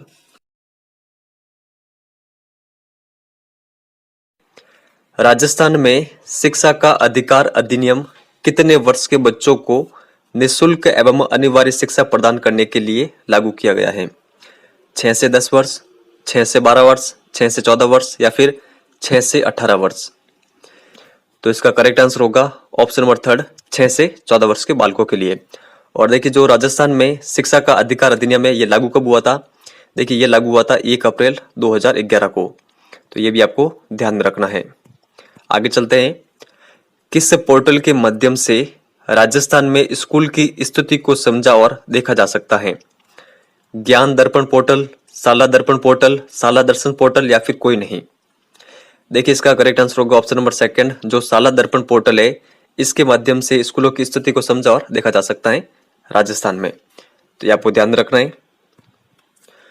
इंदिरा प्रियदर्शिनी पुरस्कार किन के लिए है?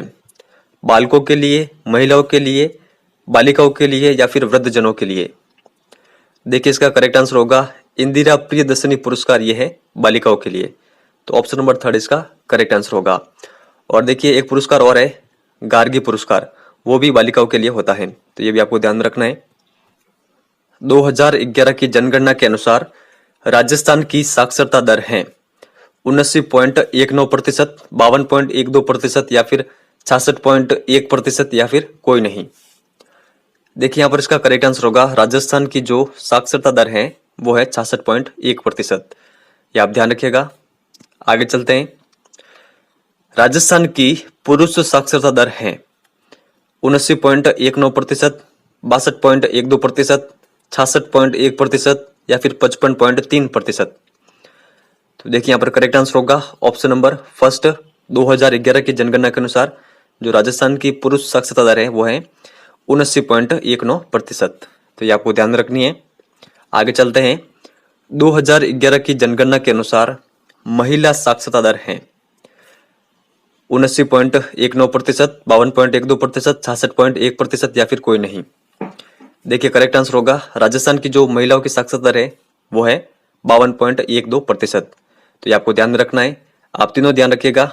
जो ऊपर वाला दे रखा है ये है पुरुष साक्षरता दर, नीचे वाली है महिला साक्षरता दर और राजस्थान की कुल साक्षरता दर है 66.1%। तो ये तीनों फैक्ट आपको कंटेस्टली ध्यान में रखने हैं। राजस्थान में जनता के स्वास्थ्य कल्याण के लिए कितनी आबादी पर स्वास्थ्य उपकेंद्र स्थापित होते हैं? 100, 1000, 1 लाख या फिर 10 लाख? तो देखिए इसका करेक्ट आंसर होगा 1000 की आबादी पर स्वास्थ्य उपकेंद्र स्थापित होते हैं। तो यहाँ पर ऑप्शन नंबर सेकंड इसका करेक्ट आंसर होगा। तो ये आप ध्यान रखिएगा। आगे चलते हैं। आपातकालीन एम्बुलेंस सुविधा नंबर है 103, 105, 108 या फिर 111? देखिए इसका करेक्ट आंसर होगा ऑप्शन नंबर थर्ड, 108। राजस्थान में जनता के कल्याण के लिए कितनी आबादी पर प्राथमिक स्वास्थ्य केंद्र स्थापित होते हैं? 100, 1000, 30,000 या फिर 10 लाख? देखिए यहाँ पर करेक्ट आंसर होगा ऑप्शन नंबर थर्ड, 30,000 की आबादी पर प्राथमिक स्वास्थ्य केंद्र स्थापित होते हैं। तो ये आपको ध्यान में रखना है। राजस्थान के किस जिले में आयुर्विज्ञान महाविद्यालय नहीं है? जयपुर, जोधपुर, दौसा, टोंक, अजमेर, बीकानेर या फिर कोटा और उदयपुर में? देखिए करेक्ट आंसर होगा ऑप्शन नंबर सेकंड, दौसा और टोंक में आयुर्विज्ञान महाविद्यालय नहीं है। बाकी जो जयपुर, जोधपुर, अजमेर, बीकानेर और कोटा और उदयपुर है, यहाँ पर है आयुर्विज्ञान महाविद्यालय। तो ये आपको कंटेस्टली ध्यान में रखने हैं। आगे चलते हैं। राजस्थान में जनता के स्वास्थ्य कल्याण के लिए कितनी आबादी पर सामुदायिक स्वास्थ्य केंद्र स्थापित होते हैं? 100, 1000, 30,000 या फिर 1 लाख?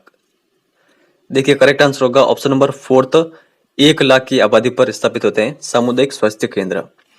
तो ये आप ध्यान रखिएगा। और देखिए आगे हमने क्या क्या देखा है। आगे हमने देखा है एक प्राथमिक स्वास्थ्य केंद्र, वो स्थापित होता है 30,000 की आबादी पर। और जो स्वास्थ्य उपकेंद्र हैं, स्वास्थ्य उपकेंद्र स्थापित होते हैं 1000 की आबादी पर। तो ये तीनों आपको ध्यान में रखने हैं। दवाइयों का विक्रय लाइसेंस एवं निर्माण लाइसेंस किसके द्वारा प्रदान किया जाता है? औषधि नियंत्रण संगठन, जन स्वास्थ्य संगठन, मेडिकल लाइसेंस संगठन या फिर कोई नहीं? देखिए इसका करेक्ट आंसर होगा ऑप्शन नंबर फर्स्ट, औषधि नियंत्रण संगठन। ये आपको ध्यान में रखना है। आगे चलते हैं। बेटी की पढ़ाई और शादी के लिए किस विभाग के पास सुकन्या समृद्धि योजना का खाता खुलवाया जा सकता है? बैंकिंग विभाग, डाक विभाग, सामुदायिक सेवा विभाग, महिला एवं बाल कल्याण विभाग? तो देखिए इसका करेक्ट आंसर होगा ऑप्शन नंबर सेकंड, डाक विभाग के पास खाता खुलवाया जा सकता है सुकन्या समृद्धि योजना का। तो यहाँ पर ऑप्शन नंबर सेकंड इसका करेक्ट आंसर होगा। राजस्थान के किस रियासत में सर्वप्रथम रेल चली थी? बीकानेर रियासत, कोटा रियासत, जयपुर रियासत या फिर भरतपुर रियासत? देखिए करेक्ट आंसर होगा ऑप्शन नंबर थर्ड, जयपुर रियासत में। और ये कब चली थी? 1874 में। तो ये आपको ध्यान में रखना है। राजस्थान में पहली बार रेल कहां से कहां तक चली थी? मुंबई से थाने, आगरा फोर्ट से बांदीकुई, कोटा से जयपुर, बांदीकुई से भरतपुर? देखिए करेक्ट आंसर होगा option number second, Agra fort से बांदीकुई। ये आपको ध्यान रखना है। कब चली? तो अप्रैल 1874 में। राजस्थान राज्य परिवहन निगम की स्थापना कब हुई थी? 1 अक्टूबर 1960, 1 अक्टूबर 1954, 1 अक्टूबर 1964, 1 अक्टूबर 1970? देखिए इसका करेक्ट आंसर होगा राजस्थान राज्य परिवहन निगम की स्थापना हुई थी 1 अक्टूबर 1964 को। तो यहाँ पर ऑप्शन नंबर थर्ड इसका करेक्ट आंसर होगा। राजस्थान का सबसे लंबा राष्ट्रीय राजमार्ग कौन सा है? NH15, NH8, NH 147 या फिर NH 71B? देखिए इसका करेक्ट आंसर होगा जो NH15 है, ये राजस्थान का सबसे लंबा राष्ट्रीय राजमार्ग है। ये आप ध्यान रखिएगा। जो न्यू एनसीईआरटी की इसी वर्ष जो बुक आई है उनमें जो ये आंकड़े पुराने वाले यही दे रखे हैं। तो ये आपको ध्यान रखने हैं। राजस्थान का सबसे छोटा राष्ट्रीय राजमार्ग कौन सा है? NH15, NH8, NH 147 या फिर NH 71B? देखिए राजस्थान का सबसे छोटा राष्ट्रीय राजमार्ग है NH 71B। तो यहाँ पर ऑप्शन नंबर फोर्थ इसका करेक्ट आंसर होगा। राजस्थान में सड़कों की सर्वाधिक लंबाई किस जिले में है? जैसलमेर, जोधपुर, धौलपुर या फिर उदयपुर? देखिए यहाँ पर करेक्ट आंसर होगा जोधपुर में जो सड़कों की लंबाई है वो सर्वाधिक है। तो ये आपको ध्यान में रखना है। ऑप्शन नंबर सेकंड इसका करेक्ट आंसर होगा। राजस्थान में सड़कों की न्यूनतम लंबाई किस जिले में है? जैसलमेर, जोधपुर, धौलपुर या फिर उदयपुर? तो यहाँ पर करेक्ट आंसर होगा ऑप्शन नंबर थर्ड, धौलपुर में। राजस्थान में भारतीय रेलवे के कितने जोन आते हैं? 1, 2, 3 या फिर 4? देखिए करेक्ट आंसर होगा भारतीय रेलवे के कुल 2 जोन आते हैं राजस्थान में। कौन कौन से? देखिए एक है उत्तरी पश्चिमी रेलवे जोन और दूसरा है पश्चिमी मध्य रेलवे जोन। तो ये आपको कंटेस्टली ध्यान में रखना है। आगे चलते हैं। राजस्थान में कुल कितने रेलवे मंडल हैं? 3, 4, 5 या फिर 6? देखिए करेक्ट आंसर होगा ऑप्शन नंबर थर्ड, कुल 5 रेलवे मंडल हैं। कौन कौन से? देखिए एक है जयपुर मंडल, सेकंड है जोधपुर मंडल, थर्ड है अजमेर मंडल, फोर्थ है कोटा मंडल और फिफ्थ है बीकानेर मंडल। तो ये आपको ध्यान में रखना है। भारत का सबसे बड़ा रेलवे मॉडल कक्ष कहाँ पर है? जयपुर, जोधपुर, उदयपुर या फिर बीकानेर? देखिए यहाँ पर करेक्ट आंसर होगा, ये है उदयपुर में। जो पश्चिमी रेलवे क्षेत्रीय प्रशिक्षण केंद्र उदयपुर है, वहां पर है भारत का सबसे बड़ा रेलवे मॉडल कक्ष। तो ये आपको ध्यान में रखना है। आगे चलते हैं। निम्न में से कौन सा जिला वायु सेवा से जुड़ा हुआ नहीं है? जयपुर जोधपुर, उदयपुर कोटा, अजमेर या फिर पाली। देखिए यहाँ पर करेक्ट आंसर होगा, वायु सेवा से जुड़ा हुआ जो जिला नहीं है वो है पाली। बाकी जितने भी जिले दे रखे हैं ये सभी वायु सेवा से जुड़े हुए हैं। आगे देखते हैं। राजस्थान का एकमात्र अंतर्राष्ट्रीय हवाई अड्डा है? सूरतगढ़ हवाई अड्डा, रातानाडा हवाई अड्डा, सांगानेर हवाई अड्डा या फिर कोई नहीं। देखिए करेक्ट आंसर होगा, सांगानेर हवाई अड्डा राजस्थान का एकमात्र अंतर्राष्ट्रीय हवाई अड्डा है। तो ये आप ध्यान रखिएगा। और ये कहाँ पर है, किस जिले में? तो ये है जयपुर में। ये आपको ध्यान में रखना है। और जो ये रातानाडा हवाई अड्डा ये कहाँ पर है? ये है जोधपुर में। और सूरतगढ़ हवाई अड्डा है श्रीगंगानगर में। निम्न में से कौन सा हवाई अड्डा भारतीय वायुसेना के अधीन है?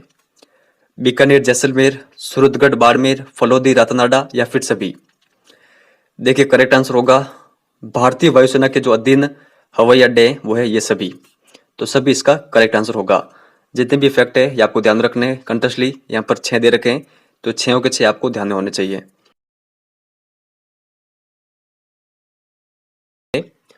गण व गौर शब्द किन के सूचक हैं?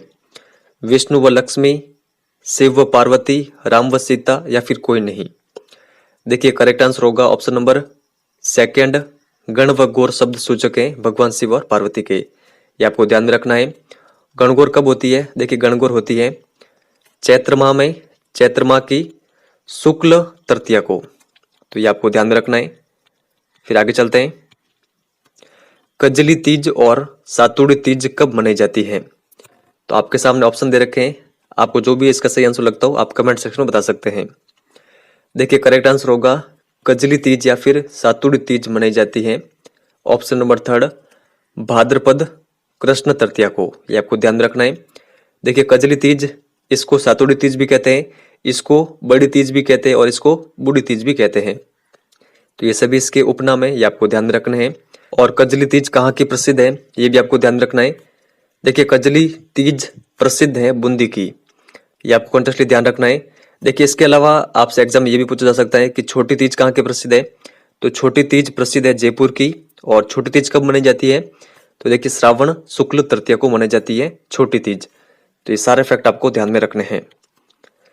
चैत्र कृष्ण अष्टमी यानी शीतला अष्टमी को कहां पर मेला लगता है? सील की डूंगरी चाकसू जयपुर, वल्लभ नगर कस्बा उदयपुर, दोनों या फिर कोई नहीं।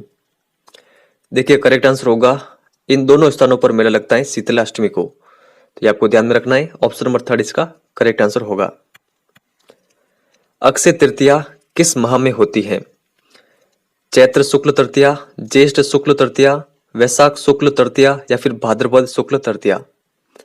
देखिए करेक्ट आंसर होगा option number third, Akshaya Tritiya होती है वैशाख शुक्ल तृतीया को। पुष्कर मेला कब भरता है? कार्तिक अमावस्या, कार्तिक पूर्णिमा, फाल्गुन अमावस्या, फाल्गुन पूर्णिमा। देखिए करेक्ट आंसर होगा, पुष्कर मेला भरता है कार्तिक पूर्णिमा को। तो ऑप्शन नंबर सेकंड इसका करेक्ट आंसर होगा। देखिए पुष्कर और किसके लिए फेमस है? पुष्कर फेमस है ब्रह्मा जी के मंदिर के लिए। तो एक फैक्ट आप ये भी ध्यान रखिएगा। निम्न में से कौन सा सही सुमेलित नहीं है? देखिए यहां से आपके 4 क्वेश्चन रेडी होंगे, तो सभी के बारे में आपको ध्यान में रखना है। केला देवी का मेला, करौली, वेणेश्वर मेला, डूंगरपुर, खाटू श्याम जी का मेला, सिक्कर, बाबा रामदेव जी का मेला, बीकानेर। देखिए करेक्ट आंसर होगा option number fourth, Baba Ramdev ji का मेला बीकानेर में नहीं लगता है। तो ये कहां पर लगता है? देखिए ये लगता है रुणीचा जैसलमेर में। तो ऊपर के जो तीनों फैक्ट है ये भी आपको साथ में ध्यान रखना है। और ये आपको ध्यान रखना है कि बाबा रामदेव जी का मेला रुणीचा जैसलमेर में लगता है। लक्की मेला कब लगता है? लक्की मेला का अन्य नाम क्या है? केला देवी का मेला। देखिए ये मेला लगता है चैत्र शुक्ल अष्टमी को। ऑप्शन नंबर फर्स्ट यहाँ पर करेक्ट आंसर होगा। ये आप कंटिन्यूअसली ध्यान रखिएगा, ये क्वेश्चन कई एग्जाम में आया हुआ है। और ये कहाँ का प्रसिद्ध है? करौली जिले का।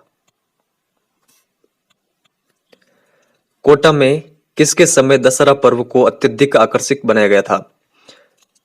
दुर्जनपाल सिंह के समय, उमेद सिंह, फतेह सिंह या फिर महावीर सिंह। देखिए करेक्ट आंसर होगा option number second. Umed Singh के समय दशहरा पर्व को अत्यधिक आकर्षक बनाया गया था, ये आपको ध्यान में रखना है। पश्चिमी राजस्थानी भाषा की प्रतिनिधि बोली नहीं है, मारवाड़ी, मेवाड़ी, वागड़ी, शेखावटी या फिर अहिरवाटी। देखिए करेक्ट आंसर होगा पश्चिमी राजस्थानी भाषा की प्रतिनिधि बोली नहीं है अहिरवाटी। बाकी की जो ये चार दे रखी हैं, ये चार प्रतिनिधि बोलियां हैं पश्चिमी राजस्थानी की, ये आप ध्यान रखिएगा। पूर्वी राजस्थानी भाषा की प्रतिनिधि बोलियां कितनी हैं? 2, 3, 4 या फिर 5। देखिए करेक्ट आंसर होगा ये है 4। कौन कौन सी? एक है डुंडाड़ी, हाड़ौती, मेवाती और अहिरवाटी। तो ये सारे आपको ध्यान में होनी चाहिए। आगे चलते हैं। निम्न में से कौन सा सही सुमेलित नहीं है? जीर्ण माता मंदिर सिक्कर, भ्रतहरि मेला भरतपुर, डिग्गी कल्याण जी का मेला टोंक, तेजा जी का मेला परबतसर। देखिए करेक्ट आंसर होगा ऑप्शन नंबर सेकंड। भ्रतहरि मेला भरतपुर में नहीं लगता है, ये लगता है अलवर में। तो ये आपको ध्यान में रखना है। बाकी जितने भी फैक्ट दे रखे हैं ये भी आपको साथ में ध्यान रखना है। तेजा जी का मेला परबतसर नागौर में लगता है। उदयपुर में किसने हरियाली अमावस्या मेले की शुरुआत की थी? अमर सिंह द्वितीय, फतेह सिंह, करण सिंह या फिर राज सिंह।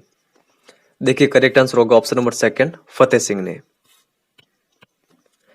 ख्वाजा मोइनुद्दीन चिश्ती का उर्स अजमेर में कब लगता है? रमजान माह में, रज्जब माह में, जकात उल अव्वल माह में या फिर जमात उल अव्वल माह में। देखिए करेक्ट आंसर होगा ऑप्शन नंबर सेकंड, रज्जब माह में अजमेर में उर्स लगता है ख्वाजा मोइनुद्दीन चिश्ती का। तो ये आप ध्यान रखिएगा। किस मंदिर में काले सफेद चूहे अत्यधिक मात्रा में विचरण करते हैं? जीर्ण माता मंदिर सिक्कर, कर्णी माता मंदिर देशनोक, केला देवी मंदिर करौली, शीतला माता मंदिर चाकसू। देखिए करेक्ट आंसर होगा ऑप्शन नंबर सेकंड, कर्णी माता का मंदिर देशनोक बीकानेर। खाटू श्याम जी का मेला कब लगता है? फाल्गुन माह में, वैशाख माह में, चैत्र माह में या फिर श्रावण मास में। देखिए यहाँ पर करेक्ट आंसर होगा ऑप्शन नंबर फर्स्ट, फाल्गुन माह में लगता है खाटू श्याम जी का मेला। और कब से कब तक? देखिए फाल्गुन माह में जो शुक्ल पक्ष है, शुक्ल पक्ष की 10वीं से लगाकर द्वादशी तक। तो ये आप ध्यान रखिएगा। बाबा रामदेव जी का मेला कब लगता है? श्रावण मास में, भाद्रपद मास में, आश्विन मास में या फिर फाल्गुन मास में। देखिए करेक्ट आंसर होगा ऑप्शन नंबर सेकंड, भाद्रपद मास में लगता है बाबा रामदेव जी का मेला। तो ये आपको ध्यान में रखना है। और कब से कब तक? तो देखिए भाद्रपद मास की शुक्ल पक्ष के द्वितीय से लेकर एकादशी तक, द्वितीय से लेकर एकादशी तक। तो ये आप ध्यान रखिएगा। और जो देखिए बाबा रामदेव जी का मेला है, ये सर्वधर्म सद्भाव का मेला है, इसमें सभी धर्म के लोग भाग लेते हैं। आगे चलते हैं। दाऊदी बोहरा समाज का आस्था केंद्र है? देशनोक, रेवासा, गलियाकोट या फिर परबतसर। देखिए करेक्ट आंसर होगा option number third, Galiakot. Fakhruddin मौला की मजार कहां पर है? शाहपुरा, गागरोन, गोगामेड़ी या फिर गलियाकोट। देखिए करेक्ट आंसर होगा फखरुद्दीन मौला की मजार है गलियाकोट में। और ये गलियाकोट कहां पर है?